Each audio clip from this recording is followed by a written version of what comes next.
After my rebirth, I decided to fake my own death before Guqing could fake his. In my past life, Guqing died on the eve of our wedding. I believed I was the one who brought him misfortune. I spent most of my life as a widow, working to pay off his debts. I also worked tirelessly to raise his younger brother and sister. When I was old and gravely ill, Guqing appeared with his wife and child. He said, "You held the title of my wife, but you raised my younger siblings. We're even." Only then did I realize he had faked his death all those years ago and had actually run off with a female classmate. I was so enraged that I coughed up blood and died. When I opened my eyes again, I decided to fake my death first. I was reborn 2 days before my wedding to Guqing. I immediately went to town and bought a train ticket to the south for the next morning. In my past life, it was Guqing who faked his death before the wedding. He secretly ran off to the south with a female classmate to live it up. They left me with a mountain of debt and the responsibility for my younger siblings. This time, I'll be the one to run away first and leave him to face the music. When I rushed home, I could hear laughter coming from inside the house. It was Guqing and her classmate, Zhu Xiuqin. Zhu Xiuqin was twirling around in the red dress I had prepared for the wedding, fluttering like a butterfly. Guqing watched her with a gentle smile. The man was handsome, the woman was elegant. They looked every bit the soon to be married couple. My entrance into the room shattered the intimate atmosphere. Zhu Xiuqin shrank back slightly. "I just wanted to try on the wedding dress," she said. "I never got to wear one at my own wedding. My in-laws, well, you all know how they were." As she spoke, she covered her face and began to sob quietly. Several years ago, Zhu Xiuqin had been forced by her parents to marry a good-for-nothing. She suffered greatly in that marriage and had only returned to the village after her divorce. 6 months ago, her parents, brother, and sister-in-law treated her with contempt, often refusing to give her food. Guqing said that since they were old classmates and she was in such a pitiful state, he felt obliged to help her. He often brought her to his home for meals, and the two of them were always seen together. Though I was unhappy, because I liked Guqing, I had no choice but to swallow my grievances and resentment. Gradually, she felt free to wear my clothes and rummage through my things in my own home without a second thought. "Now, I don't have to put up with it anymore." I walked over to her and said coldly, "Take that off." Guqing frowned and stepped in front of her. "Xiaoya, let Xiuqin borrow it for a couple of days. You won't need it until the day after tomorrow anyway." Guqing had already formulated his plan to fake his death before the wedding. He knew the marriage would never happen, so there was little conviction in his voice. I let out a bitter, self-mocking laugh and reached to tear the clothes off Zhu Xiuqin. She shrieked sharply and scrambled to hide behind Guqing. Guqing shoved me away on instinct. My body slammed into the table, toppling the tea set and dishes I had bought for the new marriage. They shattered into pieces in an instant, just like the wedding I had once hoped for. So it was all a scam. Guqing looked flustered and moved to support me, but the neighbors were quicker to arrive, eager to watch the drama unfold in the countryside. People don't lock their doors during the day. I held the scissors to my own throat, my face a picture of utter misery. "Guqing, you brought another woman into my home, and you even let her wear my wedding dress. You've trampled on me so completely. How can I possibly go on living? I don't truly intend to harm myself. This is just to set the stage for my fake death tomorrow. Once I'm driven to my death, I hope Guqing can bear the weight of the village's condemnation and their scorn. In my past life, Guqing faked his death by drowning. He died the day before our wedding. The whole village whispered behind my back, calling me a husband killer and a jinx. I, too, believed I was the one who had brought death upon Guqing, my heart heavy with grief and guilt. Later, Brother Ma, the village loan shark, showed up with a massive IOU signed by Guqing and forced me to repay the debt. It took me over a decade of grueling work to finally pay off that debt. On top of that, I had to raise Guqing's younger siblings. I was worn down and sickly before I even turned 50. On my deathbed, Guqing,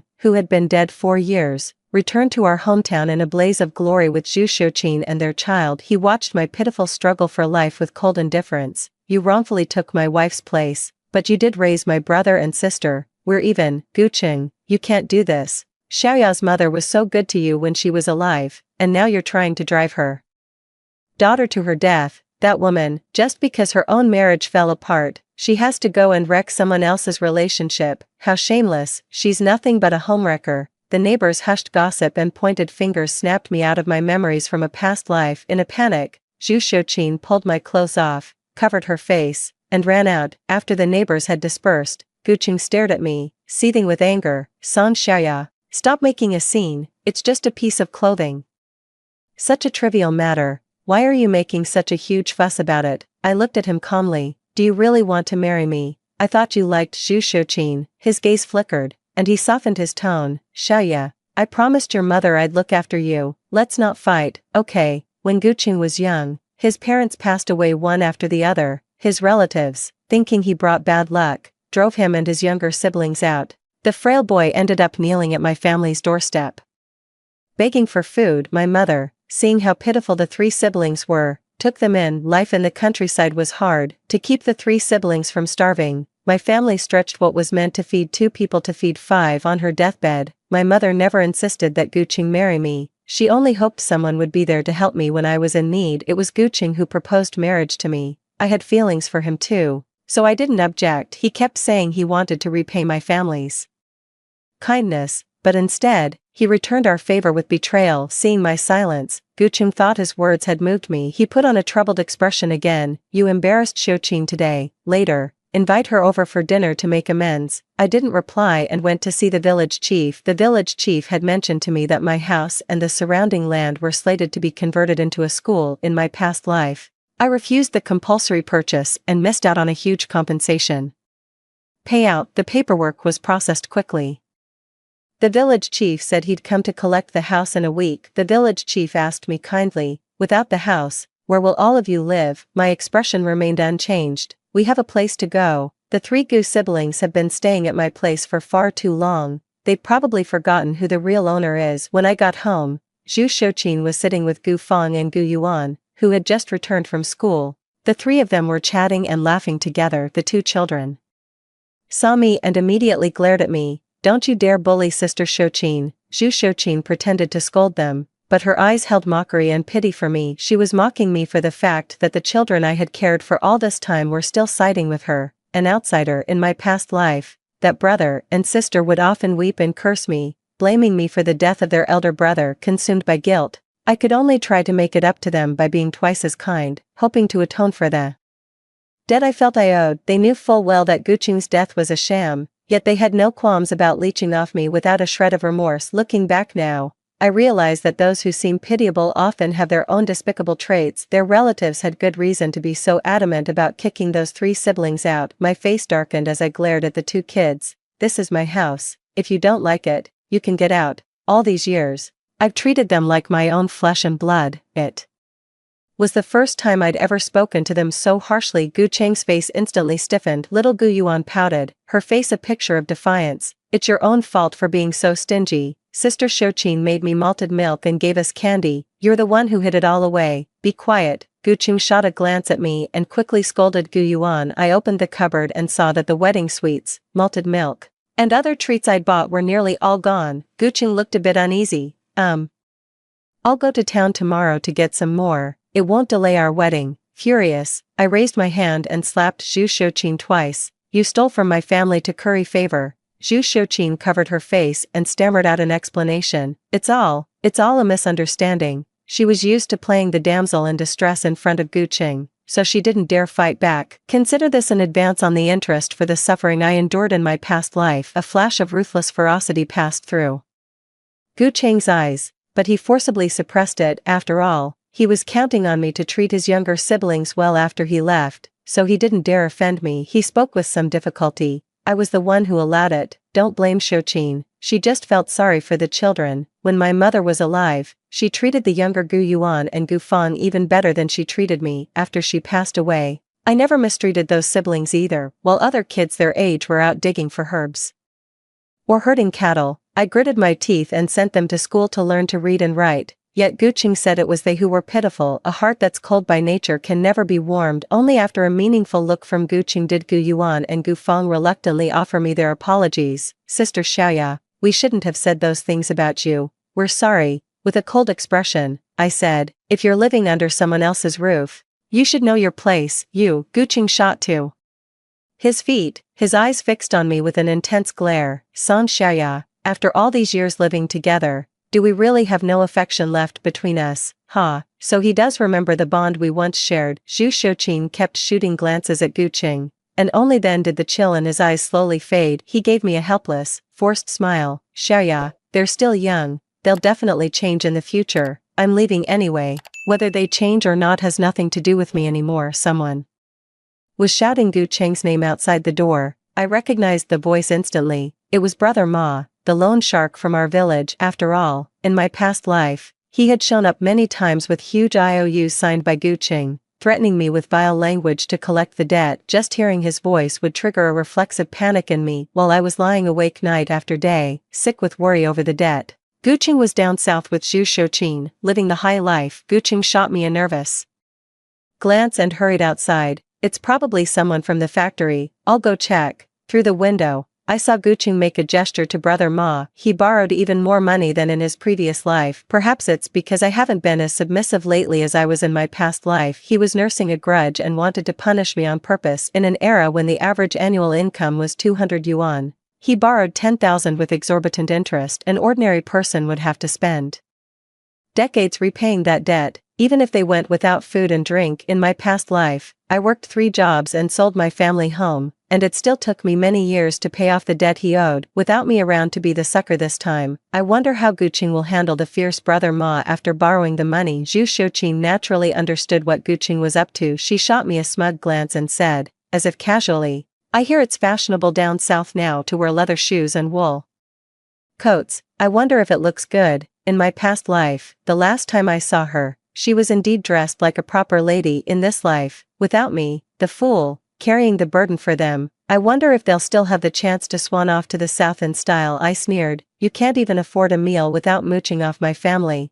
What makes you think you can afford that? A flash of envy and resentment crossed Zhu Shouqin's eyes, but it quickly turned into malicious glee. She was probably thinking about how she and Gu Cheng would be flying far away together tomorrow. Meanwhile, I would be left to deal with a complete mess. Gu Feng and Gu Yuan deliberately chatted only with Zhu Shouqin, treating me as if I were invisible. I didn't mind. I ate heartily, knowing it would be the last time I'd taste my hometown's cooking. It seemed he had managed to borrow some money. As Gu Cheng's face was beaming with delight, I waited until Zhu Shouqin took Gu Yuan and Gu Feng out for a walk. Gu Cheng sat down beside me, heaved a long sigh, and then said, Gu Feng will likely be married off in a few years. Life is already hard enough for a girl, so when you help choose a husband for her, you must keep your wits about you. And as for Gu Yuan, you must push him to study and make something of himself. See, he understands everything perfectly well, yet he still had the heart to abandon me in this quagmire. I chuckled, don't worry. Gu Feng will marry a husband as good as you, just like I did, and Gu Yuan will surely grow into a man of integrity who repays kindness. Just like you. Gu Cheng looked momentarily awkward. He knew in his heart that my words were a curse, not a blessing. I pretended to be joking. You're her brother, not on your deathbed. Why are you talking to me like you're giving last instructions? Suddenly, heavy footsteps sounded outside the door. It was Zhu Shouqin's ex-husband, Lu Run, coming to make trouble. He sized me up with a sidelong glance. I hear you've been inviting my wife over for dinner all the time. What's your game? You got your eye on her. I stared at Gu Cheng in disbelief, but he avoided my gaze. So, all those times he brought Zhu Shouqin home, he had been using my name. No wonder in my past life, Zhu Shouqin's ex-husband suspected Gu Cheng after learning of her disappearance. But by then, Gu Cheng was already dead, so he directed all his fury at me. He vented his rage by breaking my shin with a stick, and I remained a cripple until the day I died. I suppressed the hatred in my heart and pretended not to understand.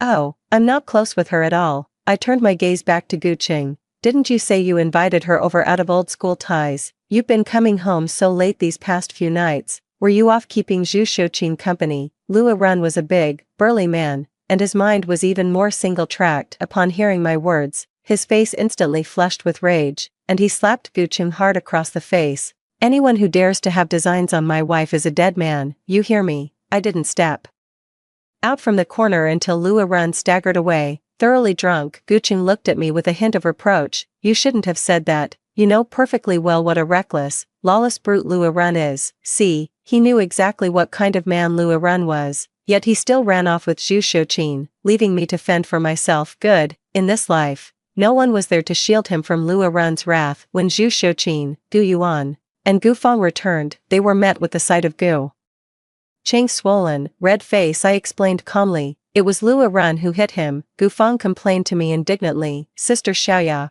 why didn't you take the hit for my brother? I watched Zhu Shouqin applying medicine to Gu Cheng, their gestures intimate, Why don't you blame the one who caused the trouble?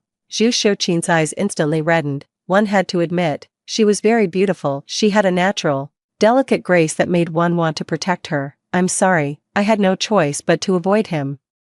I'll leave right now. Gu Feng and Gu Yuan immediately grabbed her, then turned to glare at me with hatred. Gu Qing also wore a disapproving look. Xiaoye, you've changed. I thought you were as kind-hearted as your mother. Shouqin is already in a pitiful state. We should help her, I sneered. If you're so kind, why don't you volunteer to take a few more beatings from that scoundrel Lu Er? I hope he can still be this kind when Lu Eran breaks his legs later. The room fell silent instantly. And the few of them guiltily lowered their heads. They knew perfectly well in their hearts that after Gu Cheng's fake death, I would be the one to bear the brunt of Lu Eran's wrath. I went back to my room, packed a small bundle, and prepared to leave at daybreak. Why didn't I just call off the engagement and kick Gu Cheng and his siblings out? Instead, I chose to fake my own death first. It's because Gu Cheng had been living under my roof for so many years. Everyone in the village just assumed we were family. When you run into unreasonable people like Brother Ma, the debts Gu Cheng owes will inevitably land on me. A girl with no family to rely on has no choice but to disappear by faking her death. More than anything, I want Gu Cheng to get a taste of his own medicine. The feeling of a meticulously laid plan crumbling in an instant. Perhaps because my mind was troubled, I didn't sleep very soundly. I recalled, on my deathbed in my past life, asking Gu Cheng with bitter resentment why he had schemed against me like that. His face was cold and indifferent. It was wrong of me to deceive you, but if it weren't for repaying the debt to your family back then, I would have married Shouqin, and she wouldn't have ended up with that scoundrel. Now she has enjoyed the fortune that was meant for you. Your debt to her is paid. I was so furious I could have spat blood on the spot. If I had known there was someone else in his heart, I would never have agreed to marry him. He was the one who happily accepted my care for him and his siblings, yet he still pined for Zhu Shouqin. In the morning, Gu Cheng, with dark circles under his eyes, hurried over to greet me as I left my room. I knew this afternoon was the time he would fake his death and leave. He was worried about his younger brother and sister and wanted to give me a few more words of advice. I didn't give him the chance, because a group of people came to my house to move the furniture. I'm leaving, and I won't let them have a single thing for cheap. I sold the wardrobe Gu Feng loved and the desk Gu Yuan used. All of these were bought by my late mother. The two children glared at me with hatred. Gu Cheng, unsure of what I was thinking, tentatively asked. I immediately explained, since we're getting married soon, we must get new furniture. Gu Feng is getting older and needs a better wardrobe, and Gu Yuan has grown taller, so a new desk will make studying easier. Gu Feng cried out, I want a dressing table and a big bed. 2. Not to be outdone, Gu Yuan chimed in, me too. I waved my hand grandly. You'll have all of that. I just wasn't the one paying for it. Gu Cheng looked at me with gratitude, even wanting to give me a hug. Xiaoya, you're so kind. With you here, I feel at ease. I was so disgusted I nearly vomited, hurriedly saying it was getting late and I needed to go to town to look at the new furniture. Xiaoya, from now on we are family. Swear in your mother's name that you will always be good to my younger brother and sister, no matter what happens, or else your mother will find no peace in the afterlife. Gu Cheng stopped me, waiting for my nod. In our past life, he forced me to make a vow just like this before his feigned death. I thought he was worried I would mistreat his younger siblings after marriage, so I complied. It was this single vow that wasted the better part of my life. Gu Cheng saw my silence, a flicker of hurt crossing his face. Fine, they're a burden. I get why you'd be reluctant, I said. Swear to me first. Swear that if you treat me poorly, your parents will find no peace in the afterlife. Gu Cheng's face stiffened, clearly caught off guard by my verbal counterattack. In the past, whenever Gu Cheng wallowed in self-pity like this, my heart would soften and I'd give in. I have to admit, he really knew how to handle the me from my past life. I also knew that whether I swore an oath or not, Gu Cheng would carry out his plan to fake his death. He had already taken out a massive loan, and according to Brother Ma's rules, even repaying it immediately would incur exorbitant interest. With the meager wages from the factory, Gu Cheng had absolutely no way of paying it back. He's already been targeted by Zhu Shouqin's ex-husband. The arrow is on the bowstring. It must be fired. While Gu Cheng was stunned, I walked out the main gate. I ran into some villagers on the road. Everyone I ran into asked where I was going. Since I was about to get married, I rubbed my eyes, my face etched with sorrow. I just wanted to go out for a walk by myself. Is it because of Zhu Shouqin? Ah, Gu Cheng really can't see what's right in front of him. Tears instantly welled up in my eyes. Zhu Shouqin wore my clothes and stole food from our house, but with my mother gone, There was no one to stand up for me, the neighbors gathered to comfort me, all the while cursing the Gu siblings as ungrateful wretches for siding with outsiders against their benefactor's daughter. With a look of utter dejection, I walked straight out of the village. A storm was about to break. As expected, there wasn't a soul in sight along the great river. I jumped onto the waiting boat and headed for the train station. An hour later, with my face covered, I boarded the train bound for the south. The scenery by the window kept changing, and I grew drowsy. It was noon by the time Guqing reluctantly stepped out the door. He repeatedly instructed Gu Feng and Gu Yuan, "Be polite to Song Xiaoya. Take good care of yourselves." "All right to you." The siblings' eyes instantly welled up with tears. "Brother, you must be careful from now on." "We'll be fine. Since that woman wants to be our sister-in-law, she should be willing to sacrifice everything for us." Guqing had no worries. He firmly believed that I was kind and generous, and would not mistreat his younger brother and sister. In our past life, his gamble paid off. I would rather live on scraps than fail to raise his siblings. Guqing borrowed a small boat and rowed toward the great river. To his great surprise, though the riverbank should have been deserted in the heavy rain, it was now crowded with villagers. With so many people watching, how could he carry out his plan to fake his own death? Should he postpone the plan? But Zhu Xiuqin had already bought the train tickets and was waiting for him in town. Someone recognized him and cried out urgently, "Your fiancé must have fallen into the river. Come and see, quickly." Guqing thought it impossible, but I was just in town ordering furniture. He reasoned, how could I have fallen into the great river? Yet there were my shoes, scattered haphazardly on the bank, and my hat floating in the middle of the river. All of this was clear proof that I had met with a terrible fate in my past life. Guqing faked his death in the same way. He said he was going to catch a few fish to serve as the first course for tonight's dinner. I felt it was for the sake of our marriage that he lost his life, which only deepened my guilt. This great river flows into the Yangtze, its current swift and treacherous. Even if someone drowned, without advanced equipment, finding the body would be nearly impossible. In my past life, I never suspected Songqing had faked his death. After all, his younger brother and sister were still here. If he were alive, he would have surely come back for them. I went to live with my cousin. She had worked in the garment trade in Guangzhou years earlier and later returned to our village, becoming one of its first 10,000 yuan households. I decided to place a large custom order with a factory for the jeans that had just been introduced to the domestic market. Many people weren't optimistic about this type of pants.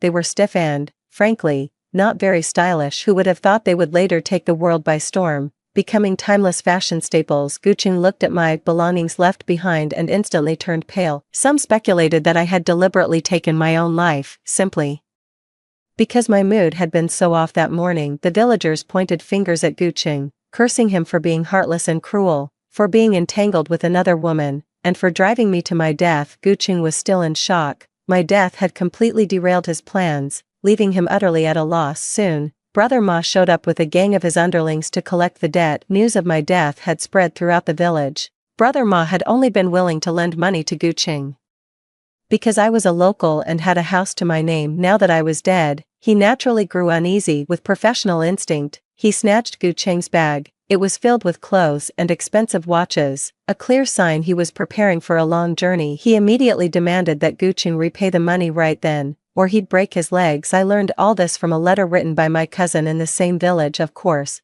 I only told her that Guqing was fooling around with Zhu Xiuqin, and I had fled heartbroken. She knew nothing of the grudges from our past life. Brother Ma saw that Guqing might try to run, so he escorted him home and began hurling abuse, demanding he repay the debt. Guqing had never faced anything like this before and was so terrified he didn't know how to respond. In my past life, I endured such situations for over a decade, all while having to protect the frightened Gu Feng and her brother. Guqing thought there might still be money in my room, but I had sold off all the furniture in the entire house. The place was completely bare. Gu Feng and Gu Yuan were also terrified, trembling and clinging to each other. A sudden idea struck Guqing. My house could still fetch some money, and with me dead and having no family, there was no one to claim it. The house could only belong to him, her fiancé. But then the village chief arrived with his men, producing a document stating my house had been requisitioned. So even if Guqing dared to buy it, Brother Ma wouldn't dare to accept it. Guqing was both furious and frantic, blaming me over and over. To die so suddenly was bad enough, but where on earth did he hide the money? Brother Ma was growing impatient. You only borrowed the money yesterday, surely you haven't spent it all already. A bitter taste filled Gu Qing's heart the moment he got the money. He wired it to Zhu Shouqin's cousin, who was doing business down south. That guy guaranteed this deal would multiply our money several times over, once he and Zhu Shouqin got there, they'd be the big bosses. That's exactly how it happened in his past life. But now, Gu Qing had missed today's train to Guang City, and with Brother Ma watching him like a hawk, there was no way he could leave the house. Gu Qing pinned his hopes on Zhu Shouqin. Maybe, if he didn't show up, she would go to Guang City first, get the money, and use it to help him deal with Brother Ma. Unfortunately, his hopes were dashed once again. Zhu Shouqin was also brought back to the village, escorted by her ex-husband. It turned out that Zhu Shouqin and Lu Run had never officially divorced. Furthermore, her family had accepted a substantial bride price from Lu Run and never returned it, which was why he kept coming back to harass her over in Gu Qing. Things were in complete chaos, and the money sent to Zhu Shouqin's cousin had vanished without a trace. My business was thriving more and more. I incorporated future fashion trends to design bell-bottoms and high-waisted jeans, had them mass-produced at the factory, and my cousin became my business partner. She specialized in sales, while I was in charge of sourcing and placing orders with manufacturers. As soon as the finished products were ready, we gave them away for free to young women on the streets. It became a new trend, and our customer base gradually grew. On the 5th day after I left the village, my aunt told everyone that I hadn't drowned in the river, but had gone out to work. It was all a misunderstanding. Being declared dead would lead to my identity being revoked, making many things difficult for me out here. Besides, I'm a law-abiding citizen anyway. I'm not in town, so Gu Qing's troubles can't touch me in this life. Without me around, Gu Qing got a brutal beating from Brother Ma and Lu Er, although someone called the police and the two were detained for re-education, and Brother Ma's loan sharking was illegal. Gu Qing still had to repay the massive principal he owed. On top of that, the fact that he was messing around with a married woman was out in the open. No one felt sorry for him, and no one came to his aid. After beating Gu Qing, Lu Run finally cooled down. He cursed and grumbled his way through a divorce with Zhu Shouqin. Gu Qing clung to the thought that, even though he was injured, he could now be with Zhu Shouqin openly and honestly. He had left before the marriage of his own accord, so he wasn't at fault. Things didn't seem so bad after all. But when Zhu Shouqin saw that Gu Qing was now lame, had his younger siblings as deadweight dependents, and no place to live, she immediately wanted to leave. Gu Qing flew into a rage. I ended up like this because of you. No wonder you were so eager to elope with me. You weren't even divorced. Zhu Shouqin had lost all her former tenderness and gentleness,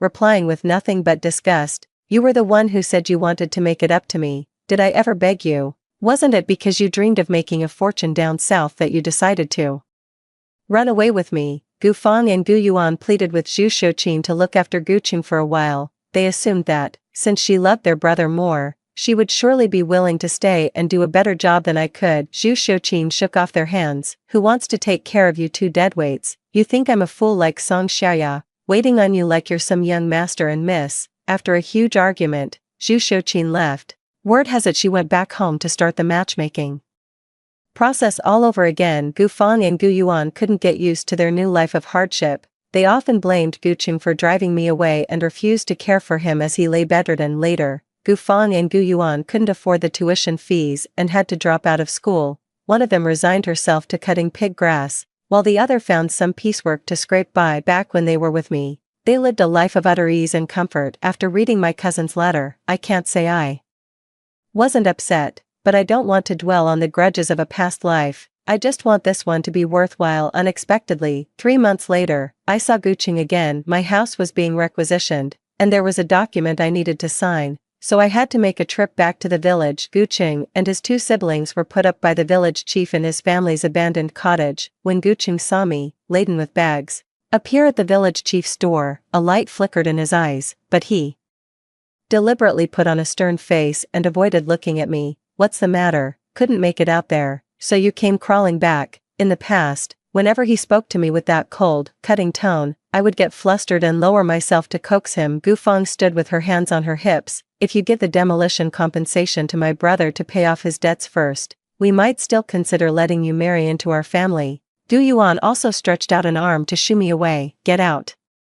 You're not welcome here. I surveyed the shabby little room. On the rickety table sat only a half-eaten steamed bun and a small bowl of pickled vegetables. It was a world apart from the spacious brick and tile house I used to live in. Gu Cheng's leg was still wrapped in bandages. Sensing my gaze, he instinctively shrank back. I laughed. Why on earth would I want to be your sister-in-law? Is it because your brother's a cripple now? Or because he's up to his neck in debt? Gu Cheng glared at me with humiliated fury, his mouth opening and closing soundlessly. Gu Feng blustered, her bravado paper-thin. My brother only got into debt to marry you. You ran off, so you have to make it up to him. Gu Cheng's eyes reddened, looking at me with a wounded expression. Xiao Feng, stop. I did this of my own free will. It has nothing to do with your sister Xiaoya. Even now, you're still putting on an act, pretending to be devoted in front of me. Fine, I'll just lay the truth bare. Gu Cheng, the reason you ended up like this is because you borrowed money to run away with Zhu Shouqin. You just got clipped before you could even take off. TSK, how pathetic. Gu Cheng's face instantly flushed a deep, purplish red. You know everything. Fine, I was wrong. Okay, it was all Zhu Shouqin who tricked me. Gu Cheng looked at me with a pleading gaze. He still thought I was the same fool who considered them family. The one who would forgive and reconcile with them for the sake of our long history, even after their mistakes. But in my past life, I had already paid a heavy price for my poor judgment of character. In this life, I would not be so foolish again. After signing the documents, I prepared to leave. Through the window, I caught sight of Gu Cheng's face, etched with resentment. My aunt wrote to tell me Gu Cheng promised brother Ma he'd pay back the money as soon as possible. He even hinted he might come after me next, so I should watch my back. I made a mental note of it and turned my focus back to running the business. Sure enough, I ran into Gu Cheng again very soon. I went to the station to pick up my cousin who was visiting, and to my surprise, Gu Cheng had secretly followed me there with Gu Feng and Gu Yuan. Gu Cheng leaned on a cane, clearly favoring one leg. He looked haggard and was dressed in rags. The brother and sister trailing behind him were also disheveled and grimy. They were people unaccustomed to hardship and had finally reached their breaking point. My cousin found them an ill omen and wanted to shoo them away, but they just looked at me with pitiful, pleading eyes. That's exactly how they looked when they first arrived at my home. My mother's heart ached for them. She immediately boiled water for their baths and bought them new clothes. They went from being cautious and tentative at the start to acting as if it was their due. Then they took advantage of my kindness to scheme against me. The human heart is ever fickle. My cousin and I have already opened a sizable wholesale market, specializing in all kinds of trousers. Seeing the business was doing quite well, the three siblings' eyes gleamed with greed and envy. The three of them stood stubbornly at the entrance of our shop, clinging on like a persistent rash. A curious customer asked who they were. Gu Cheng, to my surprise, looked at me shyly and said, I'm Xiaoya's family. Gu Feng and Gu Yuan chimed in, Sister Xiaoya is our sister-in-law. My cousin was so indignant that she wanted to kick them out, but they haven't done anything out of line, so calling security wouldn't help. When I have a moment, I've decided to have a talk with them. The Cantonese tea house was hazy with smoke. Gu Cheng looked at her expectantly. Xiaoya, the reason your mother took us in back then was because she was afraid you'd end up alone and be taken advantage of. I poured myself a cup of tea. Yes, she hoped I wouldn't be too lonely after she was gone. Gu Cheng's eyes instantly lit up, and his hands trembled with excitement. Yes, that's why we've come to find you. We can give you the warmth of a family. How about we live together again, just like we used to? If you want to marry me, we can do it right away. Gu Yuan, who was stuffing pastries into his mouth, exclaimed, this is so good. I'm coming here every day from now on. Gu Feng had already stuffed all the melon seeds and peanuts from the table into her own pocket. Gu Cheng looked rather embarrassed. Cautiously watching my expression, I gave a slight smile. But I already have a home. From behind me, a pretty little girl ran up to me, holding a bouquet of flowers. Xiaoya, this is from my brother. Behind him, the young and handsome tea house owner gave me a smile and a nod. The color drained from Gu Cheng's face as he spoke with difficulty. Why, I said calmly, the tea house owner is a young, capable, handsome, and wealthy man, and his sister is charming and lovely. My gaze inadvertently swept over Gu Cheng's crippled leg and then to Gu Yuan and Gu Feng, who had crumbs all over their faces from eating. I stood up to leave and saw in the glass reflection Gu Cheng's gaze fixed on my retreating back, gradually turning vicious. The next day, my shop caught fire. Fortunately, it was discovered in time, so no major damage was done. Even more fortunate, neither my cousin nor I were sleeping in the shop. The three Gu siblings were caught at the train station. They were still carrying the several thousand in cash that had gone missing from the shop. Guqing is facing several years behind bars for arson and theft. Gu Yuan and Gu Feng, being minors, were sent back to their hometown. Before being taken into custody, Guqing requested to see me. Could you please look after Xiaofeng and Xiao Yuan for me? They're still young and don't know right from wrong. I scoffed. No, a woman like me has no conscience. In my past life, when I was gravely ill, Gu Yuan and Gu Feng were already settled with families and careers. I lay in the old house, utterly forgotten and ignored only after the village chief called them did they reluctantly come to see me, unwilling to even pour me a glass of water. Later, Guqing asked them how they had been all these years. They replied, "This woman has some conscience, at least she didn't treat us badly, but in our hearts, only Sister Shoqin is our sister-in-law." After a lifetime of hardship, in their mouths, I was just that woman. Guqing's face changed dramatically, and he pointed a trembling finger at me. You're back too, no wonder, you did it on purpose, you left the money in plain sight on purpose, and you provoked me on purpose, and you left before I faked my death on purpose too. It wasn't because you were heartbroken over me and Shoqin, Guqing cried out, losing his composure, his face a mask of utter disbelief. I shook my head innocently. I don't understand what you're talking about. I'm begging you. I was wrong in our past life. Okay, I admit it. Guqing was overcome with emotion, his voice choked with tears. Did he truly realize his mistake? No, he's just scared that I'll keep going after his younger brother and sister. After I came to Guang City, I never intended to keep this feud going with them, but they weren't about to let me off the hook. The tea house owner and I are just good friends, nothing more. It never developed into a romantic relationship. I was just trying to make Guqing look bad that day. He only resorted to desperate measures when he realized I was never coming back.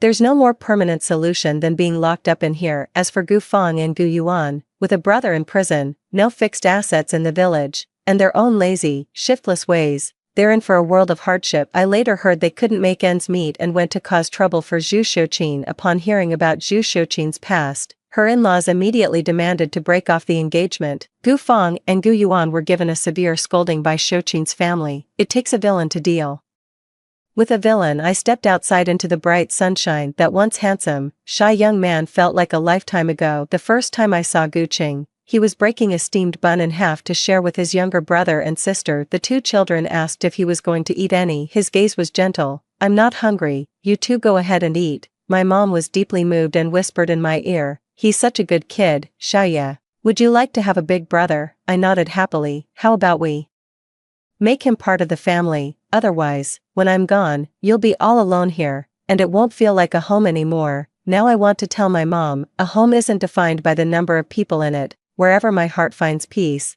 that's my home. It could be with one person, or with many. Seeing me return, my cousin excitedly grabbed my hand. "The jeans you designed are a hit again. Excellent. In this life, my future is bright and everything is going my way." The end. Story 2. The day Shen Shidu signed the papers to have me committed to the psychiatric hospital. Suyu was trembling in his arms. "Brother, I'm scared." Her eyes welled up with unshed tears. "Last night, sister pointed a knife at me. Does she hate me because I confessed my feelings to you and you accepted?" I shook my head frantically. That was clearly a fruit knife, and Suyu herself shoved it into my hand. No matter how I explained, no one believed me. 3 years later, Shinshidu came to see me at the psychiatric hospital. "Have you learned your lesson?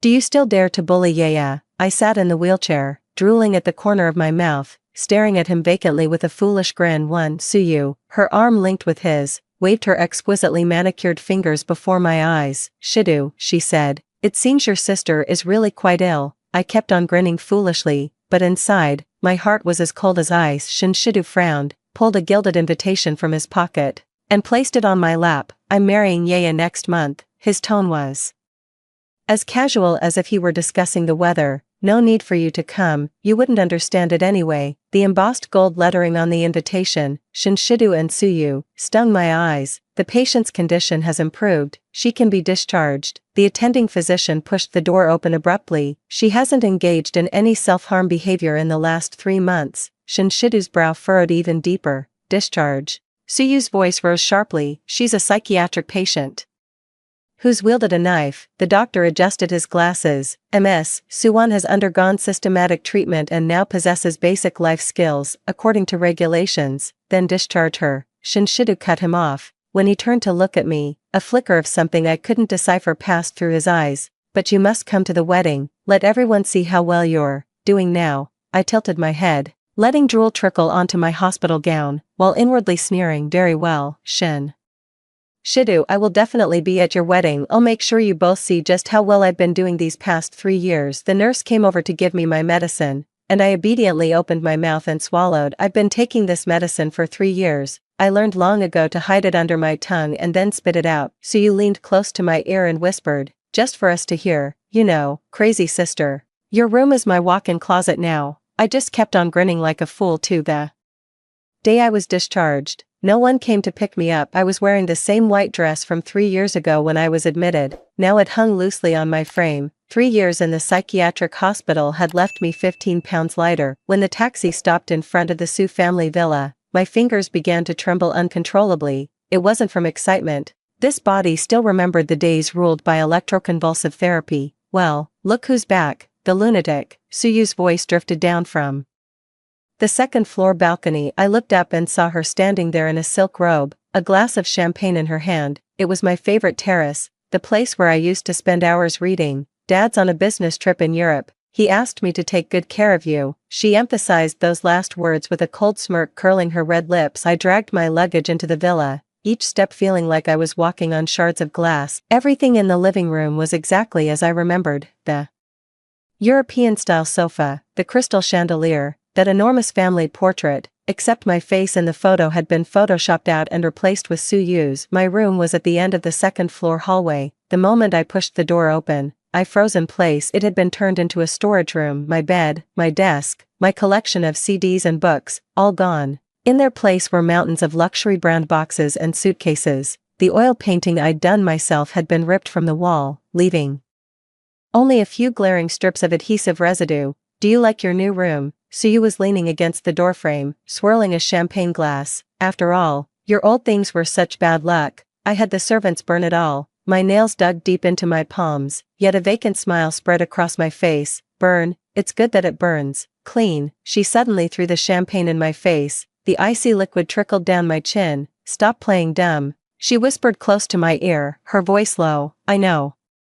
You're not crazy, Suwon. I've seen the surveillance footage from the asylum. You write in your diary every night in bed. My pupils contracted sharply. But it doesn't matter. She chuckled softly, patting my cheek. Shidu will never believe you again. He's my fiancé now. Remember? I lowered my head, letting my damp hair hide my expression. I remember. See, congratulations. So you seemed quite pleased with my reaction and sashayed away. I heard her on the phone at the stairwell. Shidu, come for dinner tonight. My crazy sister's been discharged from the hospital. You have to see how pathetic she is now. Once the sound of her footsteps faded, I closed the door and slowly slid down to sit on the floor. They burned it all to the ground. My room, my past, my entire life. But Suyu made a mistake. She never should have let me find out she was watching me. That means she's afraid of me. I stood up and began searching through the unfamiliar storage room. When I reached the third box, I found what I was looking for. The only thing left from my old belongings was a photo album. On the first page was a photo of Shinshidu and me at our high school prom. He wore a black suit, and I was in a pale blue gown. His arm was wrapped around my waist, his gaze so tender it could melt. I'll always protect you, Wan, he said to me that night under the moonlight with an expressionless face. I tore out the photo and slowly shredded it into pieces. Forever, in just 3 years, he personally delivered me to hell. Before dinner, I took a shower and changed into a simple beige dress. I had chosen it carefully. It was very similar to the one I wore on my first date with Shinshidu, just a shade lighter. The woman in the mirror was gaunt, almost unrecognizable, but the beauty in her bone structure couldn't be hidden. I ran my fingers through my damp hair, applied a bit of lip balm, and then practiced that expression in the mirror, head slightly bowed, eyes looking up, with a shy curve at the corner of my lips. It was Shinshidu's favorite expression. On my way downstairs, I overheard Suyu in the kitchen instructing the maid. Shidu doesn't like carrots. Don't put any in the salad. Yes, the red wine needs to breathe for a full 40 minutes. I smiled to myself. After 5 years together, Shinshidu had never told Suyu that carrots were actually his favorite. He only pretended to hate them in front of me because his mother used to force him to eat them as a child. The dining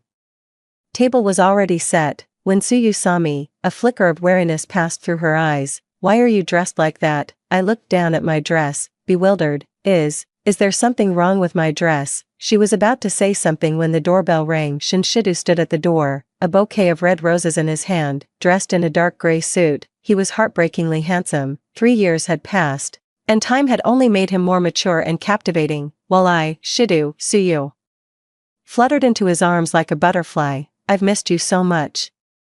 Shinshidu gave her back a perfunctory pat, but his gaze settled on me, his brow furrowed almost imperceptibly. Are you, alright? I hid behind Suyu, nodding timidly. Okay. Suyu snatched the roses, giving me a smug glance. Shidu sends me flowers every week. You missed so many while you were in the hospital. Sis, I noticed a flicker of discomfort cross Shinshidu's expression during dinner. Suyu chattered on about the wedding preparations, but Shinshidu kept glancing my way.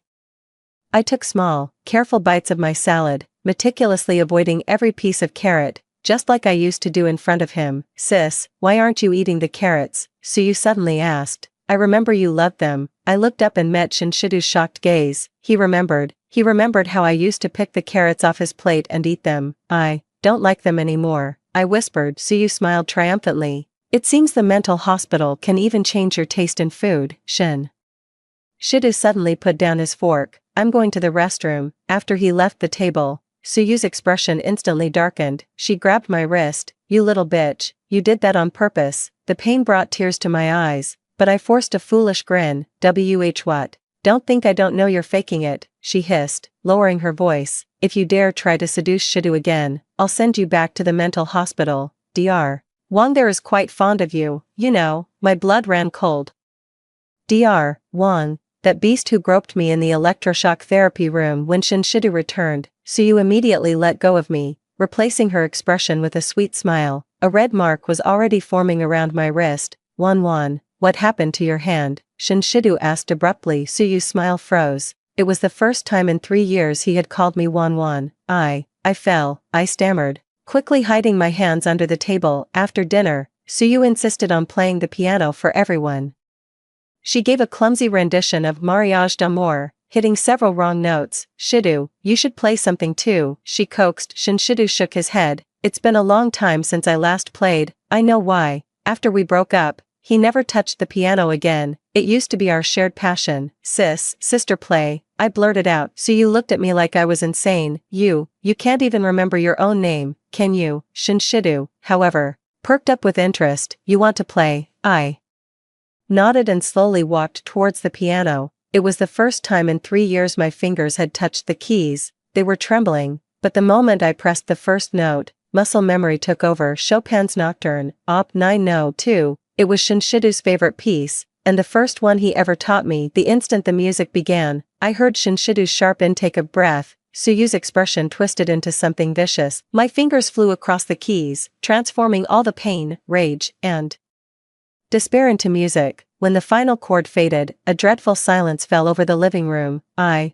forgot. I turned my head, a look of confusion on my face. How? Is it over already? Shinshidu's eyes were frighteningly bright. Wan. Suyu slammed the piano lid shut, nearly catching my fingers. Enough. Time for a break. Before going upstairs, Shinshidu suddenly said, I'll walk Wan to her room. Suyu wanted to object, but Shinshidu had already helped me up. His palm was warm and dry, exactly as I remembered in the hallway. He asked in a low voice, You really don't remember what you just played? I shook my head blankly. No, I don't remember. The light in his eyes dimmed when we reached the door to my room. He froze. Is this a storage closet? It's my room, I whispered. Shinshidu's expression grew complicated. He pushed the door open, looked at the mountain of boxes and the makeshift cot inside, and his fist involuntarily clenched. Good night, Shidu, I said meekly, preparing to close the door. He suddenly reached out a hand to stop me. Wait. Shinshidu walked into the room and began rummaging through a box. Finally, he pulled out an exquisite case containing a Mont Blanc pen. You kept it, he said softly, his gaze softening. It was the birthday gift I bought him with my first month's salary. He had actually kept it, tucked away among my old things. It's nice.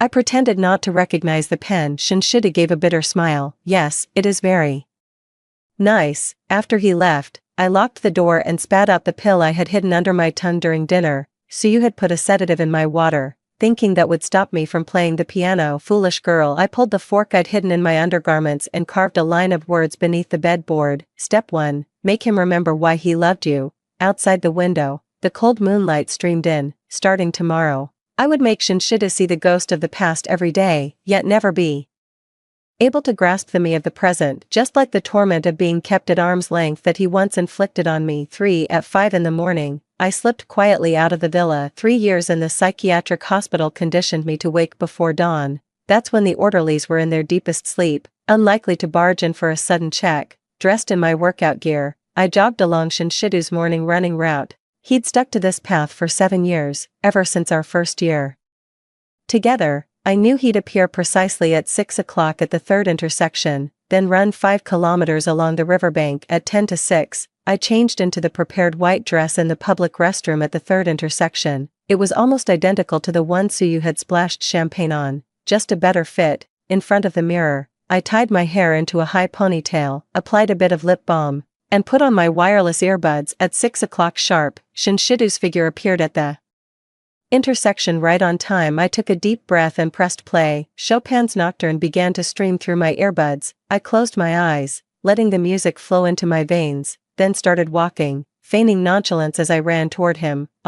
Just as we were about to pass each other, I pretended to trip. Stumbling forward, Shinshidu reacted with lightning speed, his hand shooting out to steady my shoulder. His palm was warm and firm, exactly as I remembered. Thank you. I looked up, a flustered expression on my face, before suddenly recognizing him. Sure, Shidu. Shinshidu's pupils contracted sharply. In the morning light, I could clearly see his Adam's apple bob. Wan, what are you doing here? His voice was slightly hoarse. I pointed to my headphones, listening to music while running. You never used to run in the mornings, he said instinctively, then, as if realizing something, quickly let go of my hand. I pretended not to notice his awkwardness, fumbling with my headphones. The doctor said, exercise is good. Shinshidu frowned. It's not safe for you to be out here alone. I'm fine. I gave a sheepish grin. I should get going. I turned to leave, but deliberately let my headphone cord accidentally snag on his sports watch. The earbud was yanked out, and the melody of Nocturne instantly spilled into the morning air. Shinshidu froze as if struck by lightning. He bent down to pick up the earbud, his fingers trembling slightly. It's beautiful. I tilted my head. I don't know why, I like it. Shinshidu's gaze grew complicated. This was his favorite piece. I used to play it every weekend morning in the apartment to wake him up. I'll take you back, he said abruptly on the way back. Neither of us spoke. Shinshidu deliberately kept his distance, but I could feel his gaze occasionally settling on me. At the villa's entrance, Suyu stood in her silk robe, her face as dark as the sky before a storm. Shidu, her voice was sickly sweet. Why are you back with asterisk? Her asterisk. Shinshidu offered a brief explanation. Suyu walked over and linked her arm with his, her nails digging almost painfully into his flesh. Sister isn't well. You really shouldn't go running off like that anymore, she said, her words laced with implication. What if you have another episode? I lowered my head, letting my hair hide the cold smirk at the corner of my mouth. During breakfast, Suyu accidentally knocked over my glass of milk. Oh dear, I'm so sorry, sis, she apologized with exaggerated remorse. Let me clean that up for you. She grabbed a napkin and began scrubbing my skirt roughly. I flinched and cast a timid glance at Shinshidu, his brow furrowed, but he said nothing. Shidu, will you come with me to try on the wedding dress today? Suyu cooed. The one from that shop last time, the one you said was so beautiful. Shinshidu nodded absent-mindedly, but his eyes were fixed on the bruise on my wrist. The one Suyu had pinched there last night. Wan should come too, he said suddenly. Suyu's smile froze. What? Wan needs a new dress too, Shinshidu said, avoiding Suyu's gaze. She's coming to the wedding, isn't she?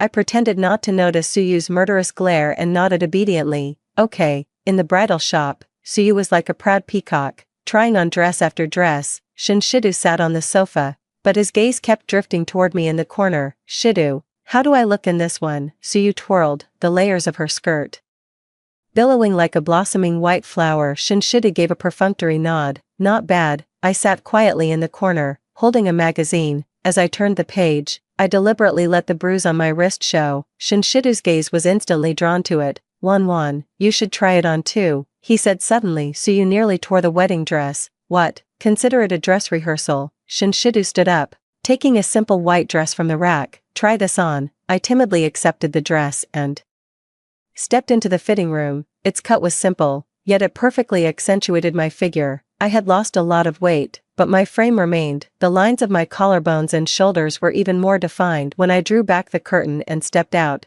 The coffee cup in Shinshidu's hand clattered to the floor. Suyu's expression was murderous. It's too tight, I whispered, pretending I was going to go back and change. No. It looks lovely. Shinshidu's voice was hoarse. This is the one.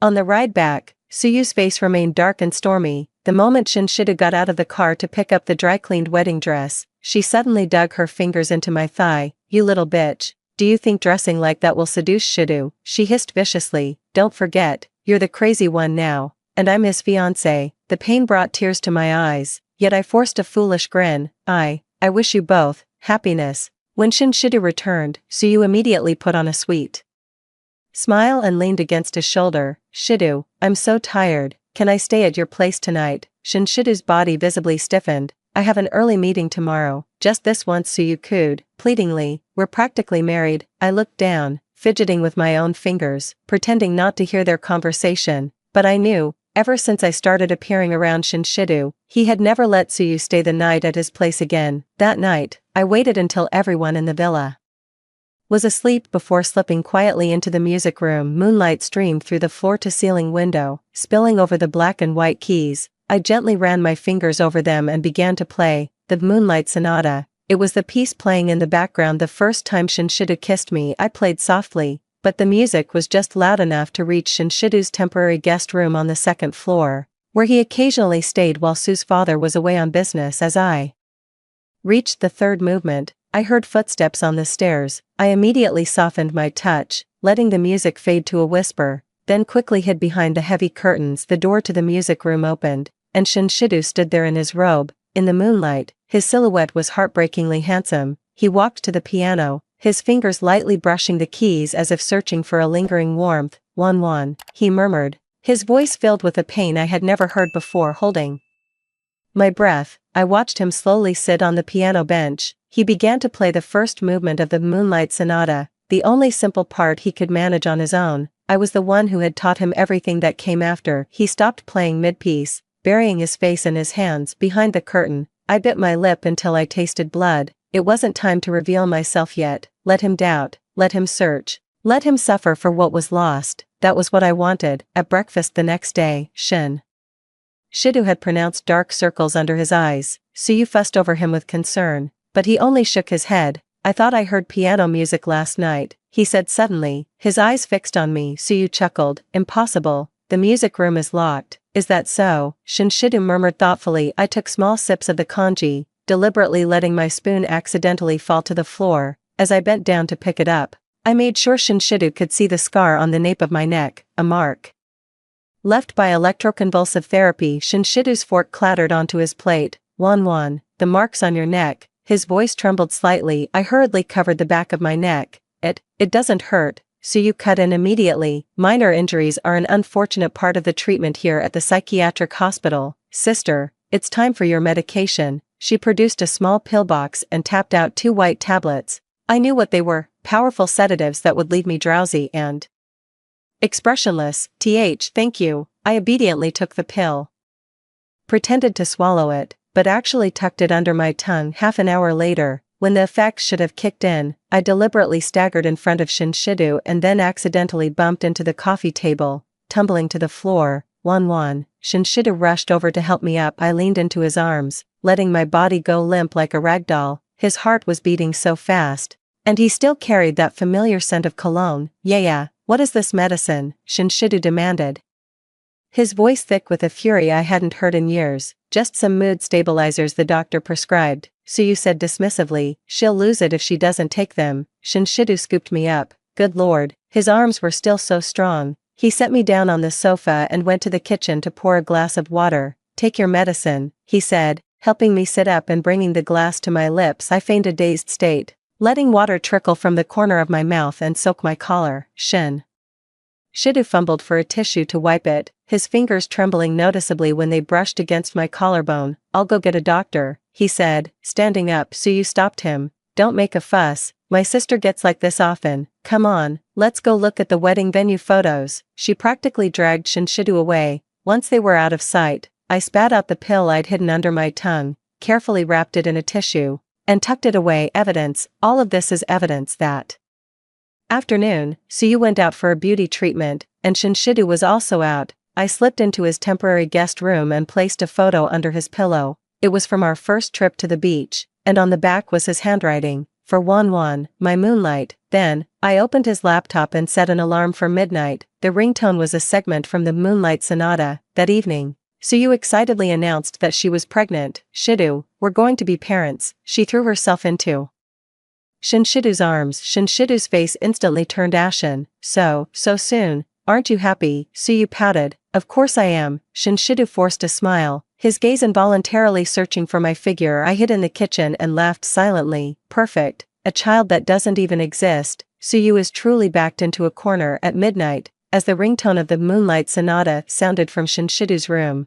I was standing under the cherry blossom tree in the garden, in a spot clearly visible from his window. I wore that white dress, dancing gently in the moonlight, just as I had the night he first confessed his feelings to me years ago. Shinshido yanked the curtains open. Our eyes met in the darkness. I gave him a faint smile before turning and melting into the night. Let him wonder if it was a dream or reality. Let him toss and turn all night. Let him taste a mere fraction of the agony I've endured all these years. For Suyu's morning sickness has begun. Every morning at 7 on the dot, she would rush to the bathroom to retch, the sound loud enough to be heard throughout the entire floor. I sat at the dining table, sipping my congee, watching Shinshido's expression grow increasingly stormy. "Shido, I'm craving some sour plums," Suyu said in a coquettish voice, leaning back on the sofa, "the ones from that time-honored shop in the east end of the city." Shinshido glanced at his watch. "I have a meeting at 9. But the baby wants it." Suyu stroked her flat stomach. "They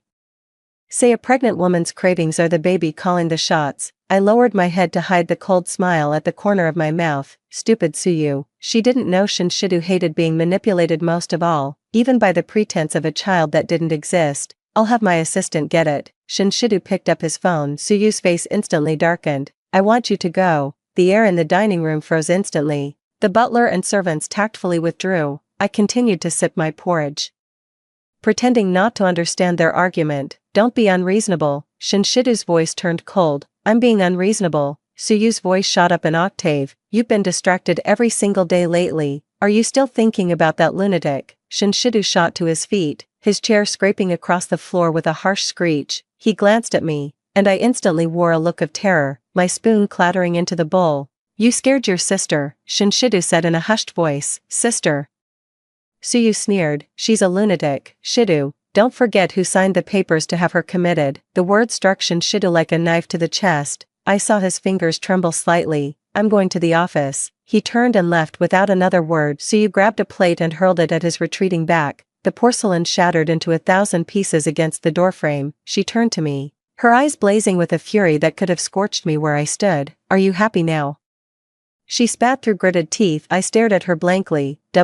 What? You bitch." She charged over and yanked my hair. "Don't think I don't know you're faking it." I let her pull at me, even feeling grateful inside. Shinshido had forgotten his briefcase and should be on his way back to the restaurant by now. Sure enough, just as Suyu's slap was about to land on my face, a furious roar came from the doorway. "Suyu." Shinshido strode over and grabbed her wrist. Suyu's face instantly turned deathly pale. "Shido, you've gone too far." Shinshido's voice was terrifyingly low. "Wanwan didn't do anything." Suyu's tears fell immediately. "I was just so scared. You've been so kind to her lately. I was afraid you didn't love me anymore." Shinshido let go of her hand and wearily rubbed his temples. "You need to rest." Just as he turned to leave, I conveniently broke into a coughing fit, each cough feebler than the last, until I slid right off the chair. "Wanwan." Shinshido rushed over and caught me, my forehead pressed right against his carotid artery, and I could feel his pulse suddenly quicken. I closed my eyes and let my body go completely limp in his arms. "She's burning up."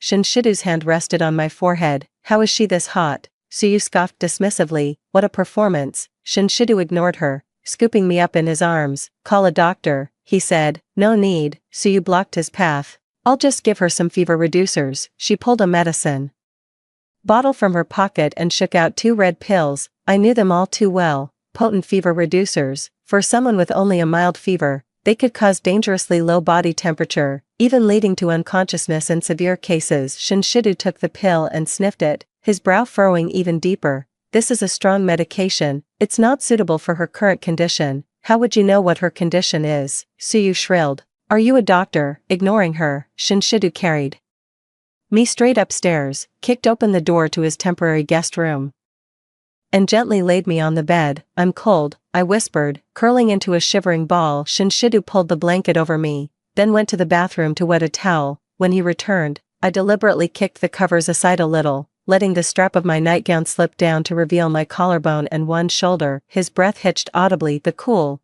damp towel on my forehead felt soothing. I cracked my eyes open slightly to see Shinshidu staring at my slip strap, his Adam's apple bobbing. Wan, his fingers brushed lightly against my shoulder, then jerked back as if burned. Can you understand me? I stared at him blankly, then suddenly seized his hand and pressed it against my burning cheek. Shidu, it hurts. It was the first time in 3 years I had called him by his name. Shinshidu's pupils contracted sharply, and his hand trembled slightly. Where does it hurt? He asked, his voice hoarse. I shook my head, only pressing his hand tighter against my skin. His palm was still so broad and warm, the pads of his fingers bearing a thin layer of callus from years of holding a pen. I'll get you some water. He tried to pull his hand back. Don't go. I clutched his wrist desperately, my fingernails grazing his pulse. Last time you left, it took so long for you to come back. Shinshidu's face instantly drained of color. He knew exactly what I was referring to. 3 years ago, he had committed me to a psychiatric hospital and hadn't returned for 3 years. Wan, his voice choked with emotion. You, remember? I pretended to suddenly come to my senses, letting go of his hand in a panic. I'm sorry, I wasn't thinking straight. Shinshidu was about to say something more when the door burst open and Suyu rushed in with a doctor. Let the doctor examine her, Suyu said coldly, pulling Shinshidu aside. The doctor took my temperature, checked my pupils, and finally concluded, a low-grade fever, likely brought on by shock. A few days of rest should do the trick. I told you she was faking it, Suyu scoffed. After the doctor left, Suyu tugged at Shinshidu's arm. Let's go, let her rest. Shinshidu hesitated for a moment. You go ahead, I'll be right there. Suyu stamped her foot and stormed off. Shinshidu sat down by the bed and gently smoothed the stray hairs from my forehead. Wan, he whispered, if you really remember. I closed my eyes and pretended to be asleep. Shinshidu sighed and got up to leave once the sound of his footsteps faded into the distance. I immediately scrambled up and fished out the phone I had hidden under my pillow. When Shinshidu carried me upstairs earlier, I had swiped the keys from his pocket. Suyu was probably going crazy right now, searching frantically for them. I opened the phone's photo album and quickly scrolled through. Most of it was work documents, but there was one encrypted album. The password might be, I tried my own birthday, wrong, then I tried Suyu's birthday, still wrong. Finally, I entered the date of our first date, and it unlocked. The entire album was filled with photos of me. There were pictures of us together from when we were dating, but even more were photos I had no idea were taken. My back as I cooked in the kitchen, my profile as I watered plants on the balcony, even a few of me while I was asleep. The most recent one was taken 3 weeks ago. A silhouette of me lost in thought in the garden. The photo's timestamp was unmistakably the very evening Suyu announced she was pregnant. I let out a cold laugh and kept searching. Inside a folder labeled medical, I found photos of several pregnancy test reports, all belonging to Suyu. The dates showed she had been pregnant 3 times in the past year, each time ending in an unfortunate miscarriage. The date on the final report was exactly the day Shinshidu stood Suyu up on her birthday due to an important meeting. I quickly transferred the photos to my own phone and deleted the send history. Just as I finished, footsteps sounded outside the door. I hurriedly lay back down and stuffed the phone under my pillow. Shinshidu pushed the door open and entered, holding a cup of warm milk. Have a drink. He helped me sit up. The milk was the perfect temperature, neither too hot nor too cold. He remembered I liked warm milk, remembered all my habits. That realization sent a sharp pang through my chest. I took small sips of the milk, deliberately letting a few drops trickle down the corner of my mouth. Shinshidu instinctively wiped the milk stain from my lips with his thumb, then jerked his hand back as if burned. Wan. His voice was low. Do you really not remember anything? I tilted my head, a look of confusion on my face. Remember what? Shinshidu gave a bitter smile. It's nothing. As he got up to leave, I suddenly grabbed the hem of his shirt. Story. Tell me a story. It was our old routine. Every time I got sick, I'd demand a story from him. No matter how busy he was, he would drop everything, sit by my bedside, and read The Little Prince to me until I fell asleep. Shinshidu's eyes suddenly welled up. He slowly sat back down on the edge of the bed, his voice barely a whisper. All right, I'll tell you a story. He had no book, so he began from memory. I leaned against his shoulder, listening to the familiar rhythm of his heartbeat, and slowly closed my eyes. In that hazy state between sleep and wakefulness, I felt something warm drip onto my face. Shinshidu was crying just as this tender moment unfolded. The door was violently kicked open. Suyu stood in the doorway, her face contorted with fury. What are you two doing? Shinshidu gently laid me down and stood up. She just fell asleep. You were reading her a story. Suyu's voice was twisted with anger. Shinshidu, are you out of your mind? She's mentally ill. Keep your voice down. Shinshidu pushed her toward the door. I've had enough, Su. You shook off his hand. Do you still love her? Then why did you marry me? Shinshidu fell silent for a moment. Let's talk outside. No, we'll settle this right here. Suyu shrieked hysterically. Do you regret sending her to the mental hospital? Do you? I conveniently started coughing, weakly opening my eyes. Shinshidu immediately returned to the bedside. What's wrong? Do you need some water? Suyu completely lost it. She rushed over and yanked the covers off me. You bitch, stop pretending. I curled into a ball, trembling. Shinshidu shoved Suyu aside. Enough, you pushed me. Suyu's eyes widened in disbelief. You pushed me for this lunatic. She needs to rest. Shinshidu's voice was icy. You're pregnant too. Don't get worked up. The words hit Suyu like a bucket of cold water. Her expression instantly stiffened. Right, the baby. Shinshidu gave her a meaningful look. I'll go with you to the hospital for the prenatal checkup tomorrow. Suyu's face instantly paled. And no, that's not necessary. I can go by myself, I insist, Shinshidu said firmly. Given the unfortunate miscarriages the last 3 times, we need to be extra careful this time. Suyu stared at him as if she'd seen a ghost. You, how do you know? Go get some rest. Shinshidu didn't answer, merely opening the door. I'll take you to the hospital tomorrow at 9. Suyu staggered away. Shinshidu closed the door, sat down on the edge of the bed, and let out a long, heavy sigh. Wan, he whispered, if you can understand this, if you truly remember, I pretended to be asleep, my breathing even and calm. Shinshidu's fingers brushed lightly against my cheek, then he leaned down and placed a feather-light kiss on my forehead. Good night, my moonlight, he whispered, then gently closed the door and left. I opened my eyes, fished my phone out from under the pillow, and sent a text to a number. Get the fake doctor ready. Shinshidu is taking Suyu for her prenatal checkup tomorrow. The reply came quickly. Arranged. What you were looking for has also been found. Suyu is not your biological sister. Staring at this message, I suddenly understood why father had always favored Suyu. I see. I put down my phone and gazed at the moonlight outside the window. The pieces of my revenge were falling into place, and Shinshidu's resolve was teetering on the brink. It's time to prepare for the next act. 5. Suyu's pregnancy drama came to an abrupt end with her sudden miscarriage when Shinshidu returned from the hospital. His face was terrifyingly dark. He went straight into his study, slammed the door shut, and didn't come out all night. I stood at the corner of the hallway, watching Suyu sobbing outside the door, a cold sneer in my heart. She had no idea that Shinshidu had already uncovered her record of 3 abortions, and today, that doctor had even told him outright that Suyu's uterine lining was as thin as paper. She could never have gotten pregnant in the first place. Early the next morning, I slipped into the kitchen and shooed everyone out. Today was a special day, Shinshidu's birthday. 3 years ago to the day, he signed the papers that sent me to the psychiatric hospital. That day, I had made a black forest cake for him with my own hands. Before I could give it to him, the police pinned me to the ground. The cake smashed onto the floor, its cream splattering across my white dress like a pool of blood. Today, I was going to make that cake again. Flour, eggs, cocoa powder. My movements were practiced and precise. 3 years in the asylum had made me forget many things, but this recipe was etched into my bones, crystal clear. Just as the chocolate cream was beginning to take shape in the mixer, I suddenly heard footsteps behind me. What are you doing? Came Shinshidu's voice. I jumped, my hand jerking and nearly knocking over the bowl.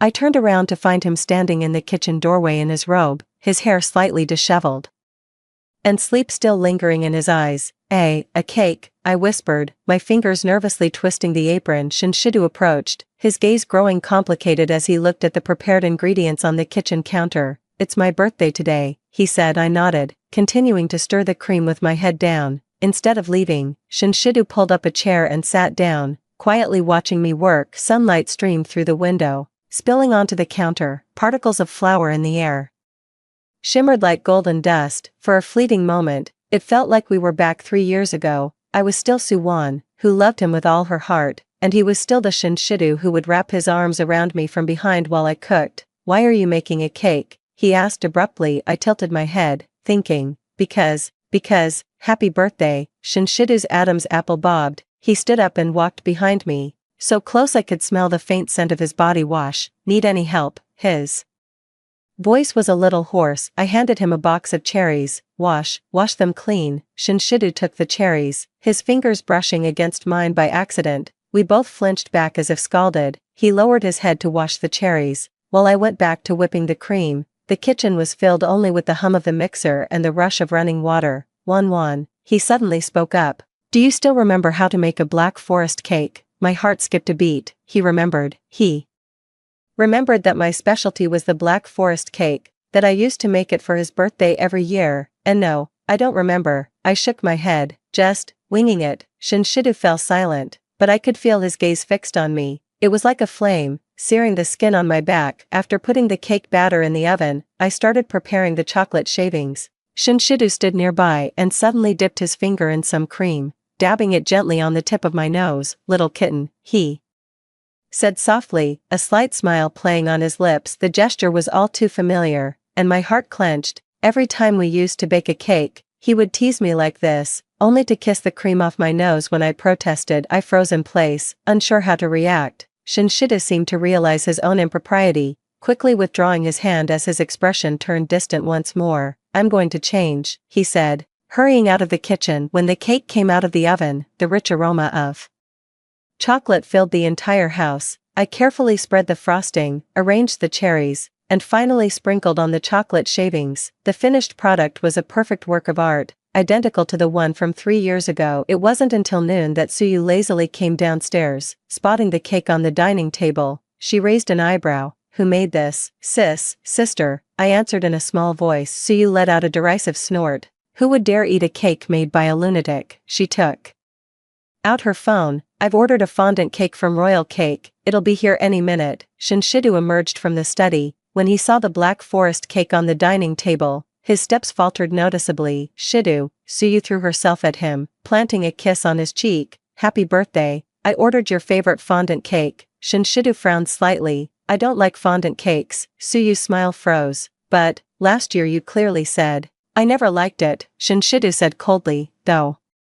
His gaze fell on the cake I had made. It's too sweet. Hiding in the corner, I watched Suyu's expression shift from shock to anger and then to hurt, a cold sneer forming in my heart. She doesn't even know Shinshidu hates sweets the most, and she has the nerve to say she loves him. The cake from Royal Cake arrived, a lavish, 3-tiered fondant creation, adorned with an intricate figurine of a man in a suit and another of Suyu in a wedding dress. It must have cost at least 20 times more than the cakes I make, yet it felt utterly soulless. During lunch, Shinshidu only took a few bites of his salad before setting down his fork. Suyu eagerly cut into the cake she'd bought and practically forced a slice on him. Just try a bite, I ordered it especially for you, she cooed. Shinshidu reluctantly took a taste, his brow furrowing even deeper. It's too sweet, he said. Care to try your big sister's cooking? Suyu's tone was dripping with sarcasm. But don't blame me if the food made by a lunatic gives you a stomachache. To my surprise, Shinshidu actually picked up a fork and cut a small piece of the Black Forest cake I had made. The moment the cake touched his mouth, his expression shifted. He looked up at me, his gaze complicated. The taste is familiar. I pretended not to understand, lowering my head to fidget with my own fingers. Seeing this, Suyu snatched the fork right out of Shinshidu's hand and took a bite herself. This is disgusting, she exclaimed, dramatically spitting it out. It's so bitter.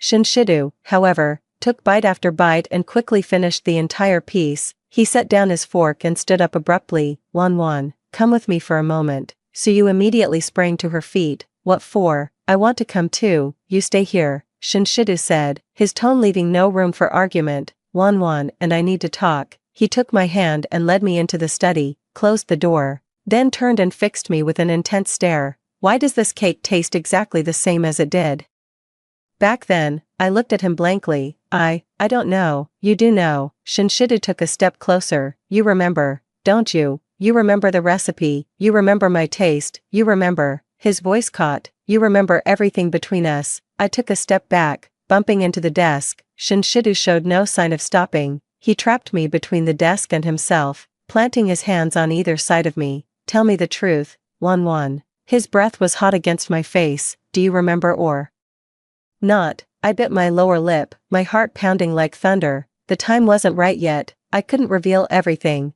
but Shinshidu was too dangerous at this moment, his gaze so intense it felt like it could burn right through me. I remember a little, I whispered. The doctor said, it will come back slowly. Shinshidu's eyes lit up. He raised his hand and gently stroked my cheek, his fingers trembling slightly. How much? Do you remember us? Do you remember when I loved you? The words pierced my heart like a knife. Love, the day he had me committed to the psychiatric hospital, any love I had turned to ash. I blinked, forcing out a single tear. My head hurts. Shinshidu tensed up immediately. What's wrong? Where does it hurt? Here. I pointed to my temple, using the moment to slip free from his grasp and walk over to the window. Shinshidu followed and began gently massaging my temples. His touch was as skilled as ever, just like all the times before when he'd soothe my headaches. Won. His voice was low and tender. If you're really starting to get better. I didn't answer, simply closing my eyes to savor this fleeting tenderness, whatever his motives might be. In this moment,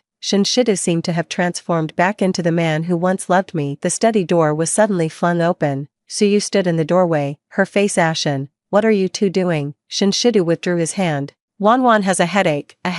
Suyu sneered. I think she's just being a slut. She rushed over and grabbed my hair. You bitch, playing the fool to seduce my fiancé. Suyu, Shinshidu barked sharply. Let go. What, does it hurt you to see it? Suyu shrieked hysterically. Shinshidu, don't forget what she is, a lunatic. I have plenty of ways to send her back. Shinshidu's expression instantly turned icy. Are you threatening me? I'm reminding you. Suyu released my hair and pulled a USB drive from her pocket. This contains her complete medical file, including records of her self-harm and videos of her attacking medical staff at the psychiatric hospital. What do you think will happen if this gets leaked online? Shinshidu snatched the USB drive from her hand. Enough. What's wrong? Scared? Suyu laughed triumphantly. Then stay away from her. Shinshidu looked at her coldly. How much do you really know about me? Do you know what I truly like or dislike? Do you know why I insist on having a Black Forest cake every year for my birthday? Suyu was caught off guard by the questions, left speechless with her mouth agape. You don't know, Shinshidu sneered, because you've never cared about the real me.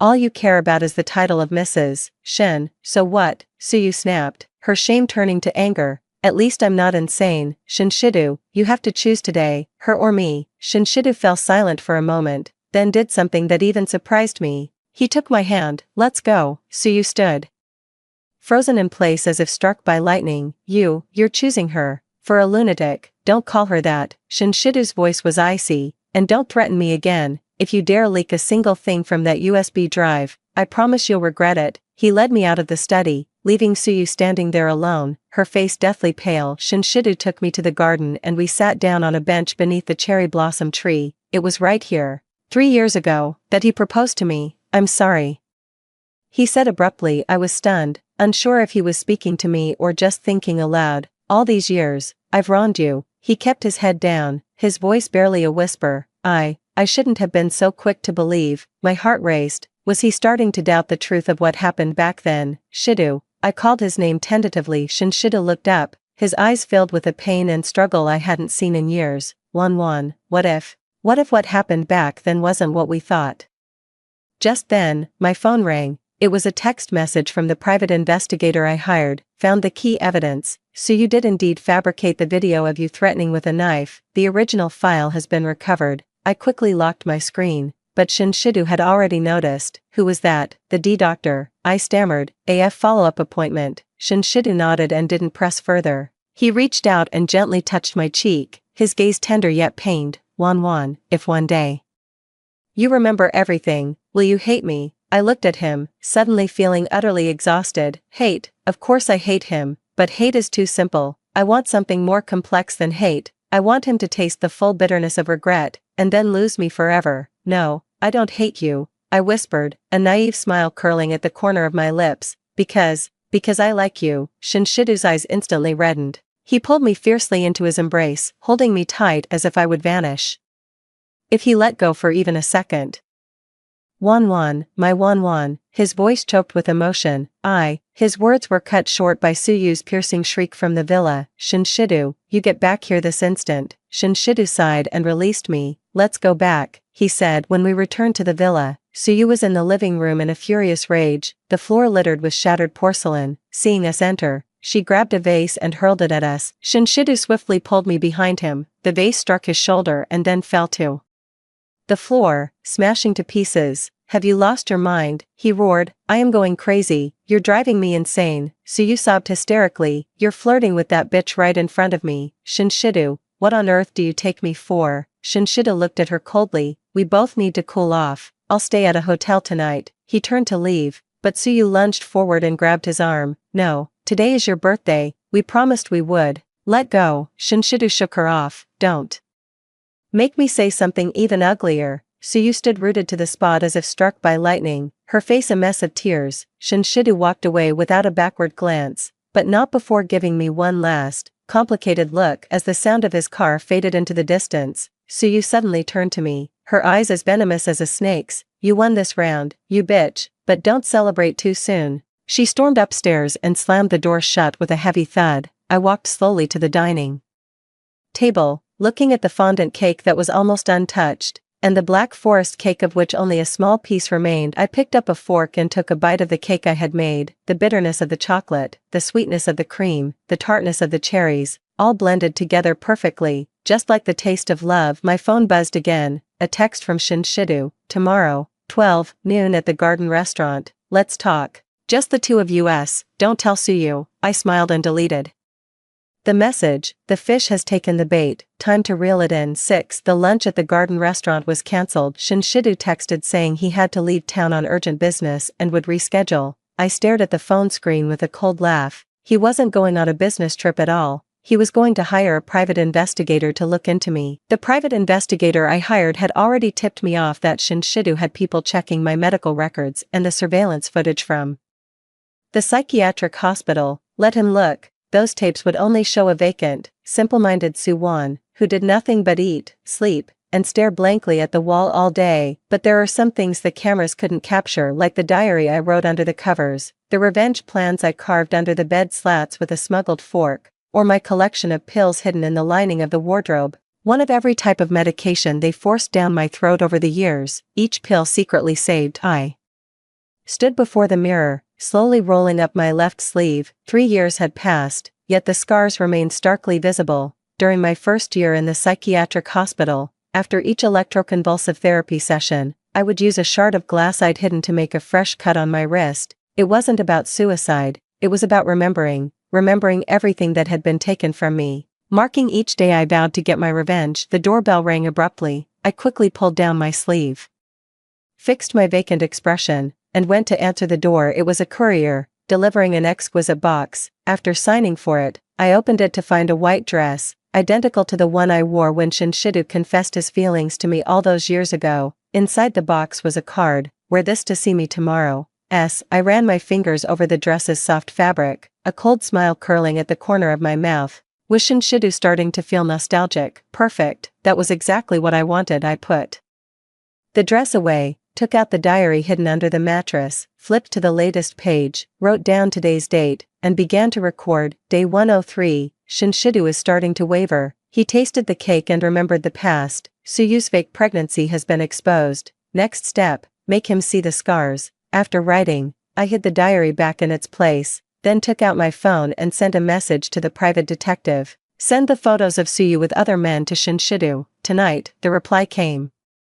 Quickly, already sent. Also, the original psychiatric hospital surveillance footage you wanted has been found. Nurse Wang is willing to testify that Suyu bribed them to abuse you. I put down my phone and walked to the window. The night was deep, and the cherry blossom tree in the garden swayed under the moonlight. It was under that very tree, 3 years ago, that Shinshidu proposed to me. He promised to protect me, love me, and trust me forever. The vows still echo in my ears, but the man is now unrecognizable. Early the next morning, I was jolted awake by the sound of an argument downstairs. I crept quietly to the top of the stairs and saw Shinshidu and Suyu standing off against each other in the living room. What is the meaning of these photos? Shinshidu slammed a stack of pictures onto the coffee table. Explain this. Suyu picked up the photo and glanced at it, her face instantly turning deathly pale. This is photoshopped. Someone is trying to frame me. 3 different private investigators, all with the same conclusion. Shinshidu sneered. Suyu, you make me sick. And what about you? Suyu shrieked hysterically. You spend every day fawning over that lunatic.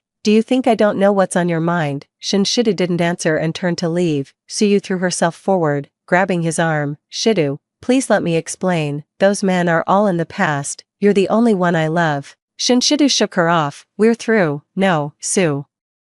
Yu's scream was almost deafening. You can't do this to me. I had 3 abortions for you. Really? Shinshidu said coldly. Then why do the hospital records show you chose to terminate the pregnancies? And, he paused. I wasn't even in the country on the day of the last procedure. Suyu stood frozen, as if struck by lightning. Without a backward glance, Shinshidu walked out and slammed the door shut. I slipped back into the room, took out that white dress, and put it on. The woman in the mirror was gaunt and pale, but the fire in her eyes had never gone out. I slowly applied some light makeup, let my hair down, and then rolled up my left sleeve, revealing those shocking scars. Today, I was going to make Shinshidu see his masterpiece with his own eyes. At noon sharp, I arrived at the garden restaurant. It was a hidden rooftop garden nestled among high-rises, surrounded by lush greenery and offering excellent privacy. Shinshidu was already waiting there, and his eyes lit up. When he saw me, "You're here," he said, standing up, his gaze settling on me. This dress, so, do I look okay? I twirled around, letting the sunlight intentionally silhouette my slender frame through the white dress. Shinshidu's Adam's apple bobbed. Beautiful, he said. He pulled out the chair for me, and I accidentally rested my left wrist on the table. Shinshidu's gaze was instantly drawn to the scars. His pupils contracted sharply. Wan, your hand. His voice trembled. I frantically pulled my sleeve down. It's nothing, but Shinshidu grabbed my wrist and gently rolled up the sleeve. When those densely packed scars were fully exposed to the sunlight, his face turned deathly pale. How did you get these? His fingers lightly traced over the scars, trembling violently. The hospital, I whispered. Dr. Wang said, if I didn't obey, then, Shinshidu was thunderstruck. Was it the hospital I took you to? I nodded, tears welling up on cue. It hurt so much. Shinshidu's hand trembled even more violently. He gently traced the scars, then leaned in closer as if noticing something. These dates. I feigned panic, snatching my hand back and pulling my sleeve down to cover the scars. Yes, beside each scar, I had etched tiny numbers with a needle point, the number of days I was imprisoned there. Wan. Shinshidu's voice choked with emotion. You remember, every single day. I lowered my head, letting my tears fall onto the tablecloth. In my dreams, there's always someone grabbing me, shocking me. Shinshidu shot to his feet, his chair crashing to the floor with a loud bang. He walked over, knelt beside me, and cradled my left wrist in his hands, his tears falling onto the scars. I'm sorry, I'm so sorry, he murmured under his breath, like a penitent sinner. I didn't know they would do this to you. Watching him fall apart filled me with a dark satisfaction. 3 years. I had finally waited for this moment. Shinshidu kneeling before me, consumed by remorse for his sins, but it wasn't enough. I wanted him to taste every ounce of the agony I had endured. Why did you send me there? I asked through my tears, my voice trembling. What did I do wrong? Shinshidu looked up, his eyes filled with a pain I had never seen before. Wan, that day, did you really threaten Suyu with a knife? I deliberately put on a confused expression. The knife, a fruit knife. Suyu gave it to me, said, to peel an apple. Shidu's expression froze. She gave you the knife. I nodded, then suddenly clutched my head as if having an episode. No, don't shock me. I'll be good, I'll be good. Shinshiru pulled me into a tight embrace. Never again, I promise, Won. No one will ever hurt you again. I leaned against his shoulder, breathing in the familiar scent of his cologne, a cold sneer forming in my heart. So now you feel sorry. Why were you so quick to sign back then, Won? Shinshiru gently pushed me away, cradling my face in his hands. If what happened back then wasn't what we thought, would you forgive me? I looked into his red-rimmed eyes and slowly offered an innocent smile. I don't remember. Shinshiru gave a bitter smile and dried my tears with his handkerchief. Let's get something to eat. Lunch passed in silence. Shinshiru barely touched his food, his gaze fixed on me with a complicated expression. I took small bites of my salad, offering him a silly grin every now and then. Won, he suddenly spoke up. Do you want to leave the Su family? I can arrange a place for you to stay. I tilted my head, pretending to consider the question. Dad, father, would be angry. I'll handle your father, Shinshiru said firmly. You shouldn't stay in that house any longer. I lowered my head, tears welling up again. I'm afraid of Suyu. Shinshiru's expression turned cold and hard. She won't hurt you again. I promise. How ironic. 3 years ago, he made the same promise to Suyu that he would deal with me. After lunch, Shinshiru insisted on driving me home. In the car, he held my hand the whole time, his thumb gently tracing over my scars. With every touch, I could feel his hand trembling. When I got home, Suyu wasn't there. Shinshiru walked me to my door, hesitated for a moment, and asked, "Can I come in for a bit?" I nodded and led him into my room, the storage closet. Shinshiru looked around, his expression growing darker. "You live here?" he asked, his voice hoarse. "Yeah." I sat on the edge of the bed. It's fine." Shinshiru suddenly crouched down and began inspecting the bed frame. My heart raced. What was he looking for? Won. He looked up at me. Are you keeping some kind of record? I feigned confusion. A record? Shinshiru didn't answer and continued searching the room. When he lifted the mattress, my heart sank. My diary. He picked up the diary, flipped through a few pages, his face growing paler by the second. I stood by, my heart pounding like thunder. It wasn't time to be exposed yet. I had to find a way to talk my way out of this. What is this? Shinshiru looked up at me, his eyes wide with shock. These plans, these. I stared blankly at the notebook in his hand. The doctor told me to write what I did every day. Shinshiru clearly didn't believe me. He quickly flipped to the most recent page and saw what I had written last night. Day 103. Shinshiru was starting to waver. Let him see the scars. His gaze shifted from the diary to my face, his eyes sharpening. Won. What exactly? Just then, the door was flung open. Suyu stood in the doorway, her face dark. What are you two doing? Shinshiru quickly closed the diary and stood up. It's nothing. Suyu's gaze fell on the diary. What is that? None of your business, Shinshiru said coldly. We broke up, remember? A flash of venom crossed Suyu's eyes. So you really chose a lunatic, she sneered.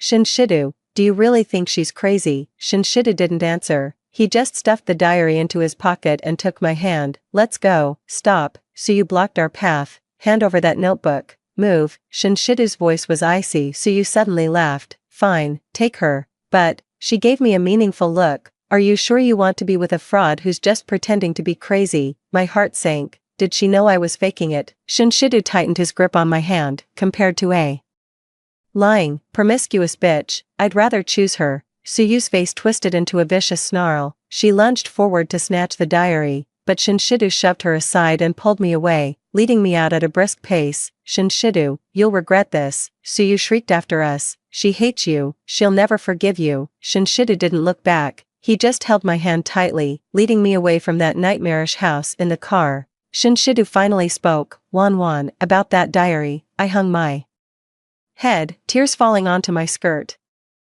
I'm sorry. No, don't apologize, Shinshiru said softly. I just want to know, were you really planning to get back at me? I lifted my tear-filled eyes to look at him. You sent me to the hospital. It hurt so much. Shinshiru's eyes grew red again. I know. Sometimes I remember, I whispered, and sometimes, I forget. Shinshiru took a deep breath. Won, let me take you somewhere. Okay, I nodded. Anywhere he took me was better than going back to the Su family. Half an hour later, the car stopped in front of a familiar apartment building. My heart gave a sudden lurch. This was the place where Shinshiru and I had once lived together. remember this place?" Shinshidu asked softly. I shook my head, but my palms were already sweating. This place held too many memories. Good, bad, sweet, painful. Shinshidu led me upstairs, took out a key, and opened the door. The apartment's furnishings were almost unchanged, as if time had stood still here for 3 years. I lived here," I whispered. Shinshidu nodded. "If you're willing." I slowly walked into the living room, my fingers lightly tracing the sofa, the coffee table, the bookshelf. Every piece of furniture felt so familiar. On the photo wall, our pictures together were still there, just covered in a fine layer of dust. I want to take a shower," I said suddenly. Shinshidu was taken aback for a moment, then nodded. "All right. I'll get you a towel." The bathroom was exactly as I remembered, even my favorite body wash was still there. I slipped off my dress and stood under the shower head, letting the hot water wash over me. It streamed down my hair, mingling with my silent tears. Outside the door, Shinshidu's phone rang. I turned off the water and heard him speaking in a hushed tone. "Yes, she's with me." "No, she doesn't remember anything. I know what I'm doing." "Did you find that surveillance footage?" I dried myself off and put on the pajamas Shinshidu had laid out. They were the same set I'd left here years ago. The woman in the mirror was gaunt, almost unrecognizable, yet the fire in her eyes burned as fiercely as ever. Revenge was nearly complete, and I had to play my final act to perfection. 7 In Shinshidu's apartment, I lay in our old bed, but sleep eluded me the entire night. Outside the window, the city lights watched like countless eyes, seeing through my facade. Shinshidu slept on the living room sofa. He had insisted I take the bedroom, yet he himself tossed and turned until dawn. In the dim light of early dawn, I quietly got up and retrieved a flash drive from the depths of the wardrobe, the only secret I had kept close for the past 3 years. The email from the private detective last night had compiled all the evidence: intimate photos of Suyu with other men, her transaction records for bribing the psychiatric hospital staff, and the unedited, complete version of the knife-wielding threat video. I opened the laptop, inserted the USB drive, and copied the files to the desktop. The screen's blue glow washed over my face like a cold, damning judgment. A noise came from the living room, and I snapped the laptop shut. Shinshidu stood in the bedroom doorway, heavy dark circles under his eyes. "You're awake." His voice was hoarse. "Sleep well." I shook my head and pointed to my temple. Headache. Shinshidu walked in, his hand instinctively reaching out to massage me, only to freeze midair. I was no longer that foolish Suwon. Ever since he discovered that diary, the pretense between us had become transparent and fragile. Today, he hesitated, is the day before the wedding. I tilted my head to look at him, a cold sneer curling at the corner of my mouth. You're getting married." A pained expression crossed Shinshidu's face. Wan, please don't be like this." What? I kept playing dumb, my fingers unconsciously tracing the scars on my left wrist. Shinshidu's gaze fell on my wrist, his Adam's apple bobbing. "I know you hate me." I didn't answer. Instead, I slowly rolled up my sleeve, letting the dense, crisscrossing scars be fully exposed in the morning light. Each one precisely marked a day from my time in the psychiatric hospital, like a calendar etched into my skin. Shinshidu froze as if struck by lightning. He knelt by the bed, his trembling fingers gently brushing over the scars. 327 days, I said, each word painfully deliberate.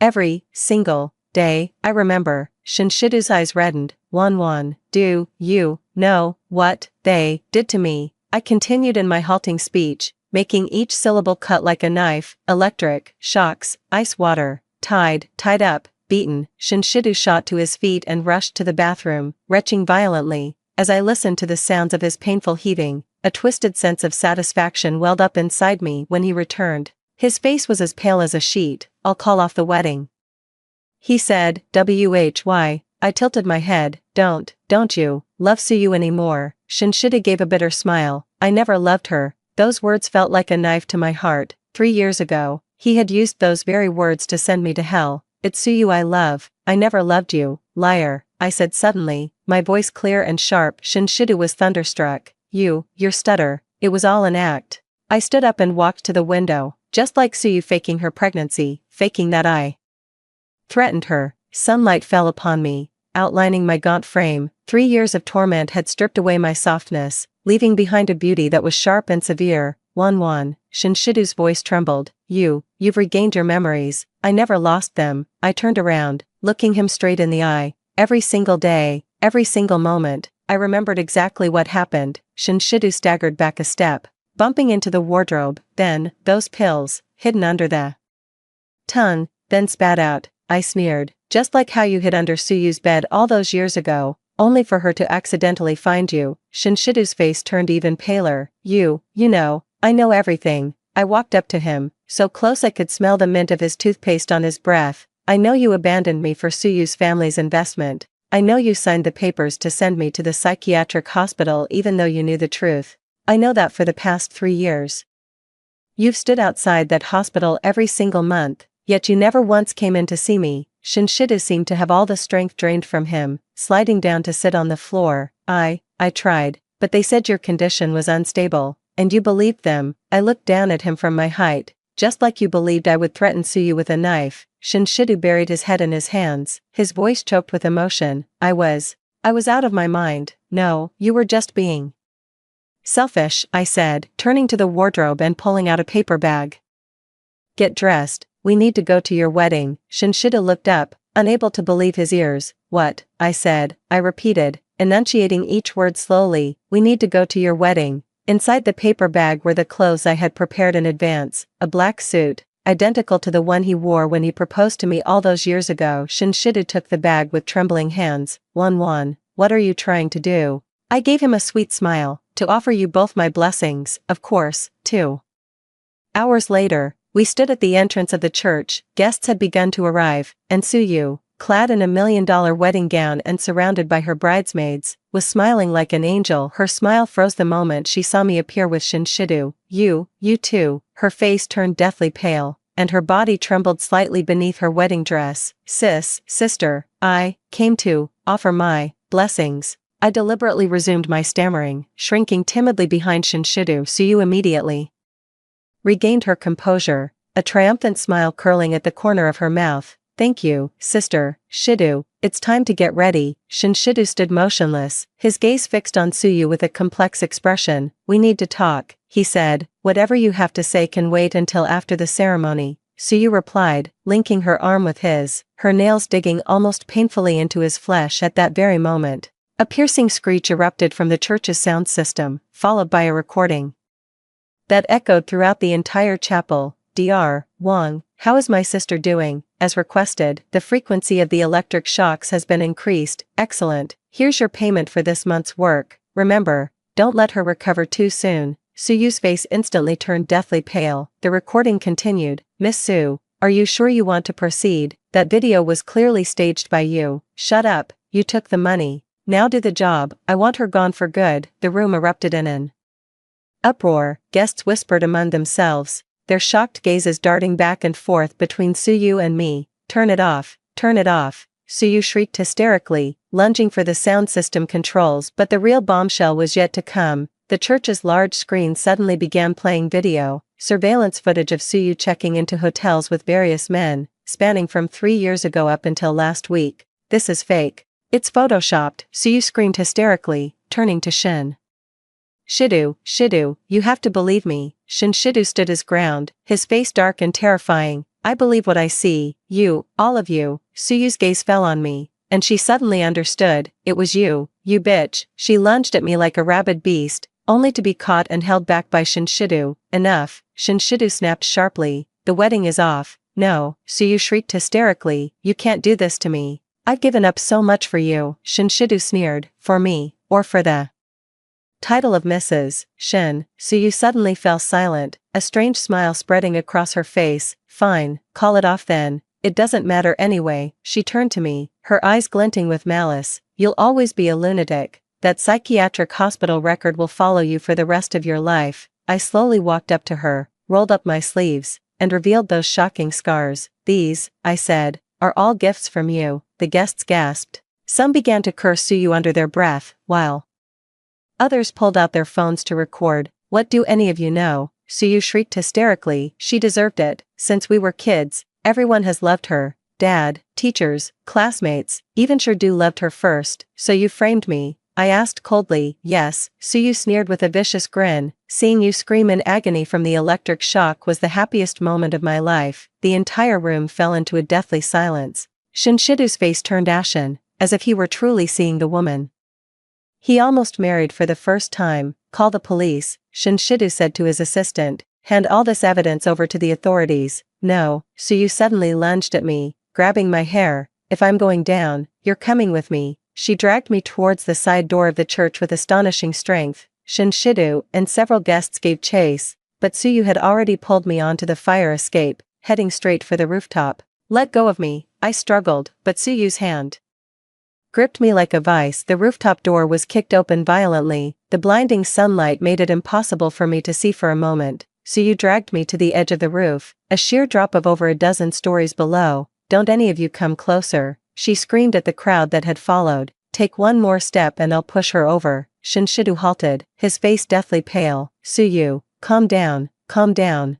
Suyu let out a maniacal laugh. You've all ruined my life. I was pinned against the edge of the rooftop, half my body dangling over the void. The wind whipped through my hair, yet I felt an eerie sense of calm. You hate me. Why? I whispered. Suyu's hand trembled. Because you had everything, father's love, natural talent, brilliance, even Shirdu fell for you first, so you schemed to steal him away. Yes, Suyu sneered. I deliberately got close to him, seduced him. I never thought he'd take the bait so easily. Men are all worthless scum. Shirdu stood not far away, his face ashen. You know what? Suyu leaned close to my ear, her voice laced with twisted glee. That night, I was the one who slipped the fruit knife into your hand. I'd planned it all along. A few screams, and Shirdu would rush in to see you threatening me. I know, I said calmly. Suyu froze. What? I said, I know. I turned my head, looking her straight in the eyes. That night, I saw the voice recorder you hid under the sofa. Suyu's hand jerked violently. Then why did you? Because I believed in Shinshidu, I said with a bitter smile. I believed he would see the truth, that he wouldn't betray me. How laughable. Suyu's expression grew complicated. You've been pretending to be insane for 3 years, just to get revenge on us. At first, yes, I admitted, but now, I just want to be free. Shinshidu seized the moment to step forward. Suyu, let her go. If you have a problem, take it out on me. Shut up, Suyu shrieked. You think you're any better? You knew the truth and still signed the papers to send her to a mental institution. For my family's investment, you were willing to sacrifice the person you loved most. Shinshidu staggered back a step as if struck by lightning. You know what? Suyu continued with a cold sneer. My father was never going to invest in you. He's known exactly what kind of person I am all along. He just didn't say it to save face. Shinshidu's face turned even paler. Just then, Suyu's phone rang. She instinctively loosened her grip, and I seized the chance to break free, only for her to grab me by the collar. Trying to run, she sneered. Too late. We grappled with each other, and Suyu's nails left several bloody scratches on my neck. In the chaos, she suddenly lost her balance and fell backward. Suyu, I instinctively reached out and grabbed her wrist. She was dangling in midair, held only by my one hand. The crowd below let out terrified screams. Save me. Suyu looked at me in horror, her eyes filled with utter despair. I held on to her wrist with a death grip, my arm aching from the strain. Shinshidu rushed over to help, but was batted away by Suyu's other hand. Don't touch me, she screamed. This is all your fault. Suyu, grab my hand. I gritted my teeth and held on, my arm nearly giving out. Suyu looked at me, the hatred in her eyes suddenly vanishing. Sis, I'm sorry, hold on tight. I pulled with all my might, but her wrist was slipping from my grasp. Tell Dad, I'm sorry. Those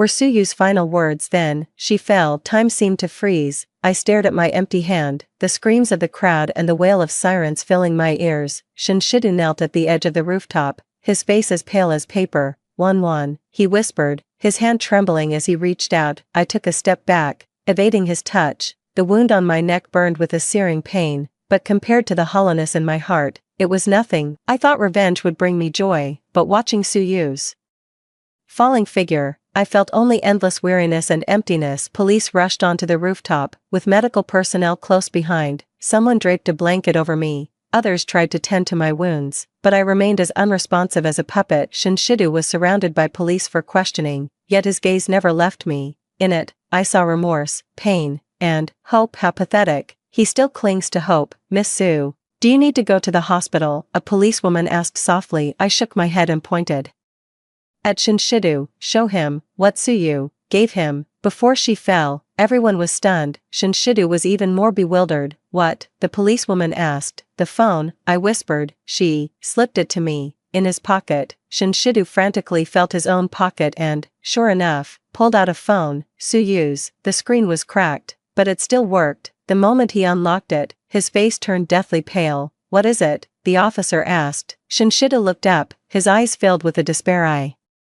had never seen before. A video, from 3 years ago, the full version, of that night. The video clearly documented how Suyu staged that whole knife threat act, and the conversation where Shinshidu, knowing the truth, still signed the papers to commit me to a psychiatric hospital. I need to explain. Shinshidu started walking towards me. I shook my head, turned, and walked towards the rooftop exit. Behind me, I could hear Shinshidu's shouts, the police's questions, the footsteps of medical staff, but none of it concerned me anymore. The revenge is over, and I am left with nothing. 8. Suyu did not survive. From the 18th floor, there was no chance of survival, as her body, covered in a white sheet, was carried away. I stood by the window in the hospital corridor, watching the flashing police lights and the crowd gathered below. The police said it was self-defense, even an act of bravery. After all, I tried to save her, and the witnesses saw it, but the warmth of her wrist still lingers on my hand, and the feeling of that despair slipping through my fingers coils around my heart like a venomous snake. Miss Sue, a female officer called softly, would you like a medical checkup? I shook my head, my gaze falling on the bag on the corridor bench. My bag. Inside were my passport, ID,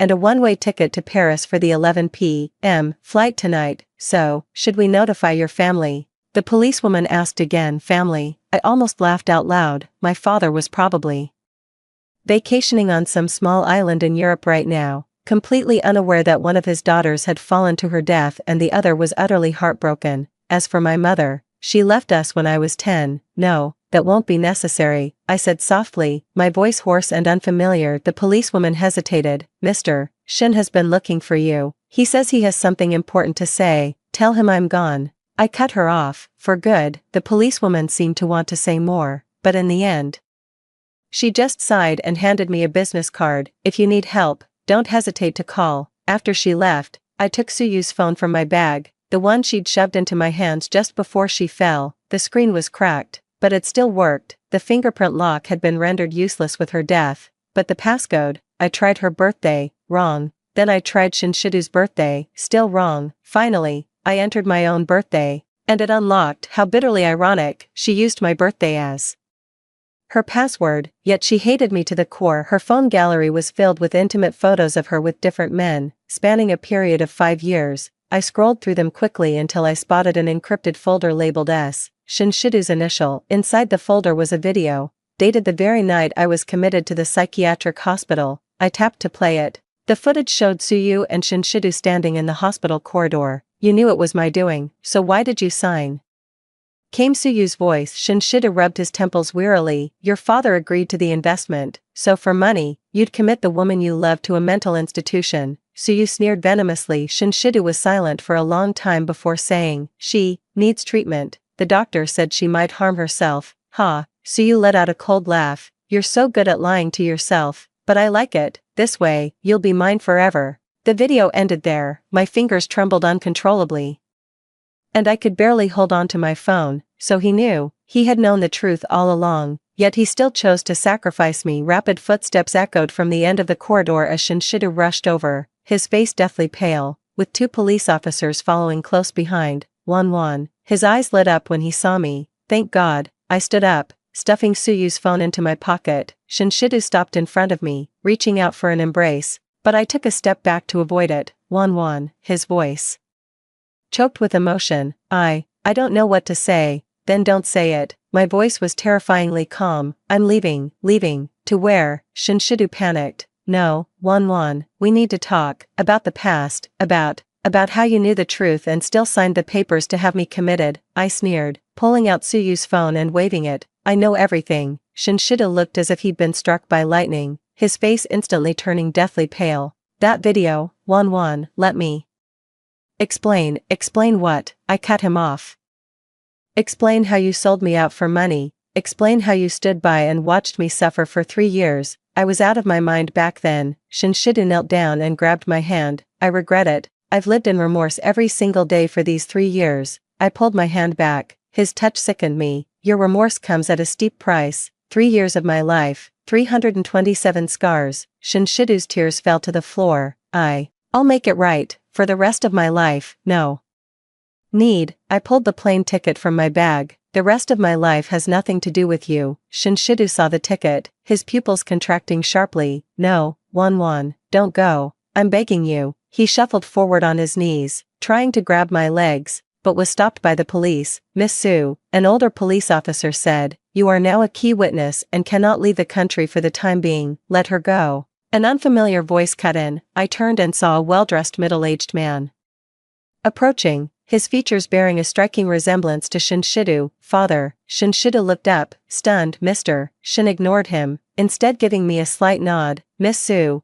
I apologize for my son's actions. You have endured far too much already, and you have every right to choose your own future. I eyed him warily. Why are you helping me? Because I, too, have made mistakes that can't be undone, Mr. Shin said with a bitter smile. Some wrongs can't be made right with just an apology. Shinshidu stared at his father in disbelief. Dad, you can't let her leave. I love her. Love, Mr. Shin sneered. Are you even worthy of that word? Shinshidu looked as if he'd been slapped. He slumped to the floor. Seizing the chance, I grabbed my bag and hurried toward the elevator. Wanwan, Shinshidu called out from behind. At least tell me where you're going. I didn't look back. I stepped into the elevator and pressed the close button, just as the doors were about to shut. I saw Shinshidu break free from the police and rush forward, only to be yanked back by my father. His face was contorted, tears and snot mingling together, like a child who had just lost his most beloved toy. How laughable. He ruined my life, yet he acts like the victim. As the taxi sped toward the airport, I rolled down the window, letting the night air clear the mist from my eyes. The city lights twinkled in the distance, each one holding a story behind it, and my story had finally turned to its last page. Before boarding, I washed my face in the airport restroom. The woman in the mirror was gaunt and pale, with heavy dark circles under her eyes and Suyu's scratch marks still visible on her neck. But her eyes, those eyes were no longer empty, they burned with a new light, the light of freedom. I took out Suyu's phone, hesitated for a moment, but ultimately didn't throw it away. It contained too much evidence that might prove useful someday. After powering it off, I stuffed it into the deepest part of my bag, as if burying a past too painful to recall. As the plane took off, I watched the city's silhouette grow smaller and smaller outside the window. Suddenly, I remembered that year when I was 17, when Shinshidu took me to the mountaintop to watch the sunrise. That day, he promised to protect me, love me, and believe in me forever. A young man's vow, lighter than a feather, yet the price was a heavy burden to bear. 3 years later, Paris. I opened a small gallery on the left bank of the Seine, specializing in works by emerging artists. Life was peaceful and fulfilling. Spending my days surrounded by color and light gradually helped heal those wounds, at least the ones on the surface. Sue, there's a package for you, my assistant Claire said, knocking and entering as she handed me a small parcel. No sender information. I took the package, and my heart skipped a beat when my fingers brushed against its shape. Upon opening it, it was indeed a ring, the sapphire ring Shinshidu had used to propose to me all those years ago, with our initials engraved inside. There was also a note inside the package. Saw it at an auction. It should belong to you. I walked to the window. The sunlight filtered through the gemstone, casting a blue shimmer on the floor. For 3 years, Shinshidu had tried to reach me in every way possible. Letters, emails, bouquets of flowers. Once, he even flew to Paris himself and sat in the cafe across from my gallery for an entire day, but I never responded, and I never saw him. Claire looked at the ring curiously. What a beautiful sapphire. Who, trash. I cut her off, closing my hand. Throw it away for me. Claire's eyes widened in surprise. Or I'll do it myself. I walked toward the window, making as if to toss it into the Seine. Don't. Claire rushed over to stop me. That's such a waste. If you don't want it, at least donate it to a charity auction. I hesitated for a moment, then nodded. Do as you see fit. Claire left, cradling the ring as if it were a priceless treasure. I stood by the window, watching the tour boats drift along the Seine, when I suddenly noticed a familiar figure on the opposite bank. Shinshidu. Even from this distance, I could recognize him. He had grown much thinner, his suit hanging loosely on his frame. He held a bottle of liquor, taking occasional sips. The confident, brilliant business elite from 3 years ago now looked like a down-and-out drunkard. He seemed to sense my gaze and looked up toward the gallery window. I quickly drew the curtains shut, my heart pounding wildly in my chest. Why won't he just let go? Why does he have to pick at a wound that's already scabbed over? The doorbell rang. Thinking it was Claire again, I said impatiently, "Come in." The door opened, but it wasn't Claire who entered. It was someone I never expected to see again. "Mr. Shen, Miss Sue," he said with a slight nod. "My apologies for the sudden visit." I eyed him warily. "What is it?" Mr. Shen pulled a letter from his pocket. "My son, Shidu, he's sick." "That's none of my business," I said coldly. "Late-stage liver cancer." Mr. Shen continued, his voice steady but his fingers trembling slightly. "The doctor says 6 months at most." I froze, unsure how to react. The man I'd hated for so many years was suddenly dying. I thought I'd feel a sense of vindication, but my chest was just hollow. "Does he know?" I finally managed to ask. Mr. Shen nodded.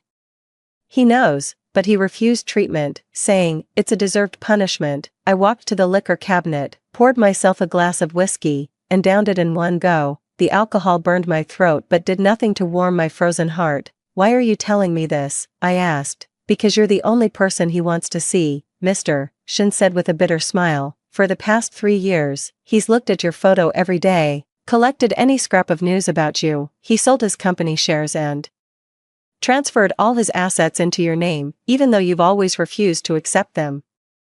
"I don't need his money," I sneered. "I know," Mr. Shen sighed, "but it's the only thing he can do." To atone, I walked to the window and drew the curtain aside slightly. Across the river, Shinshidu was still standing there, looking up in my direction. In his hand was no longer a bottle of liquor, but a worn-out sketchbook, the one we used together in college. "He draws you every day," Mr. Shen said softly, "from memory. He said he's afraid of forgetting your face." My vision suddenly blurred.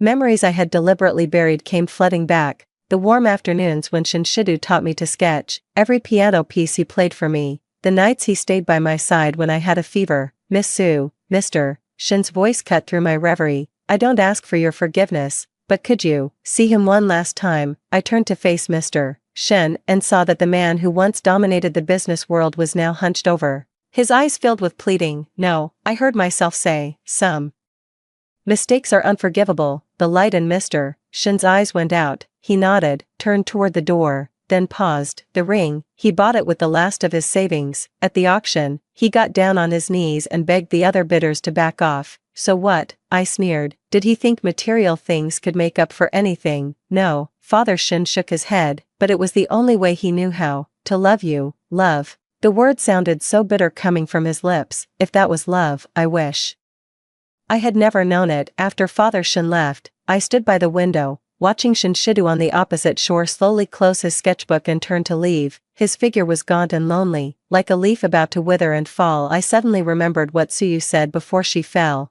"Tell Dad, I'm sorry." Hatred is a double-edged sword, wounding others while also wounding oneself. For the past 3 years, I thought I had let go, but the moment I saw Shinshidu, all that deeply buried pain surged up again. Perhaps true liberation is not revenge, nor is it forgetting, it is acceptance, accepting that those scars have become a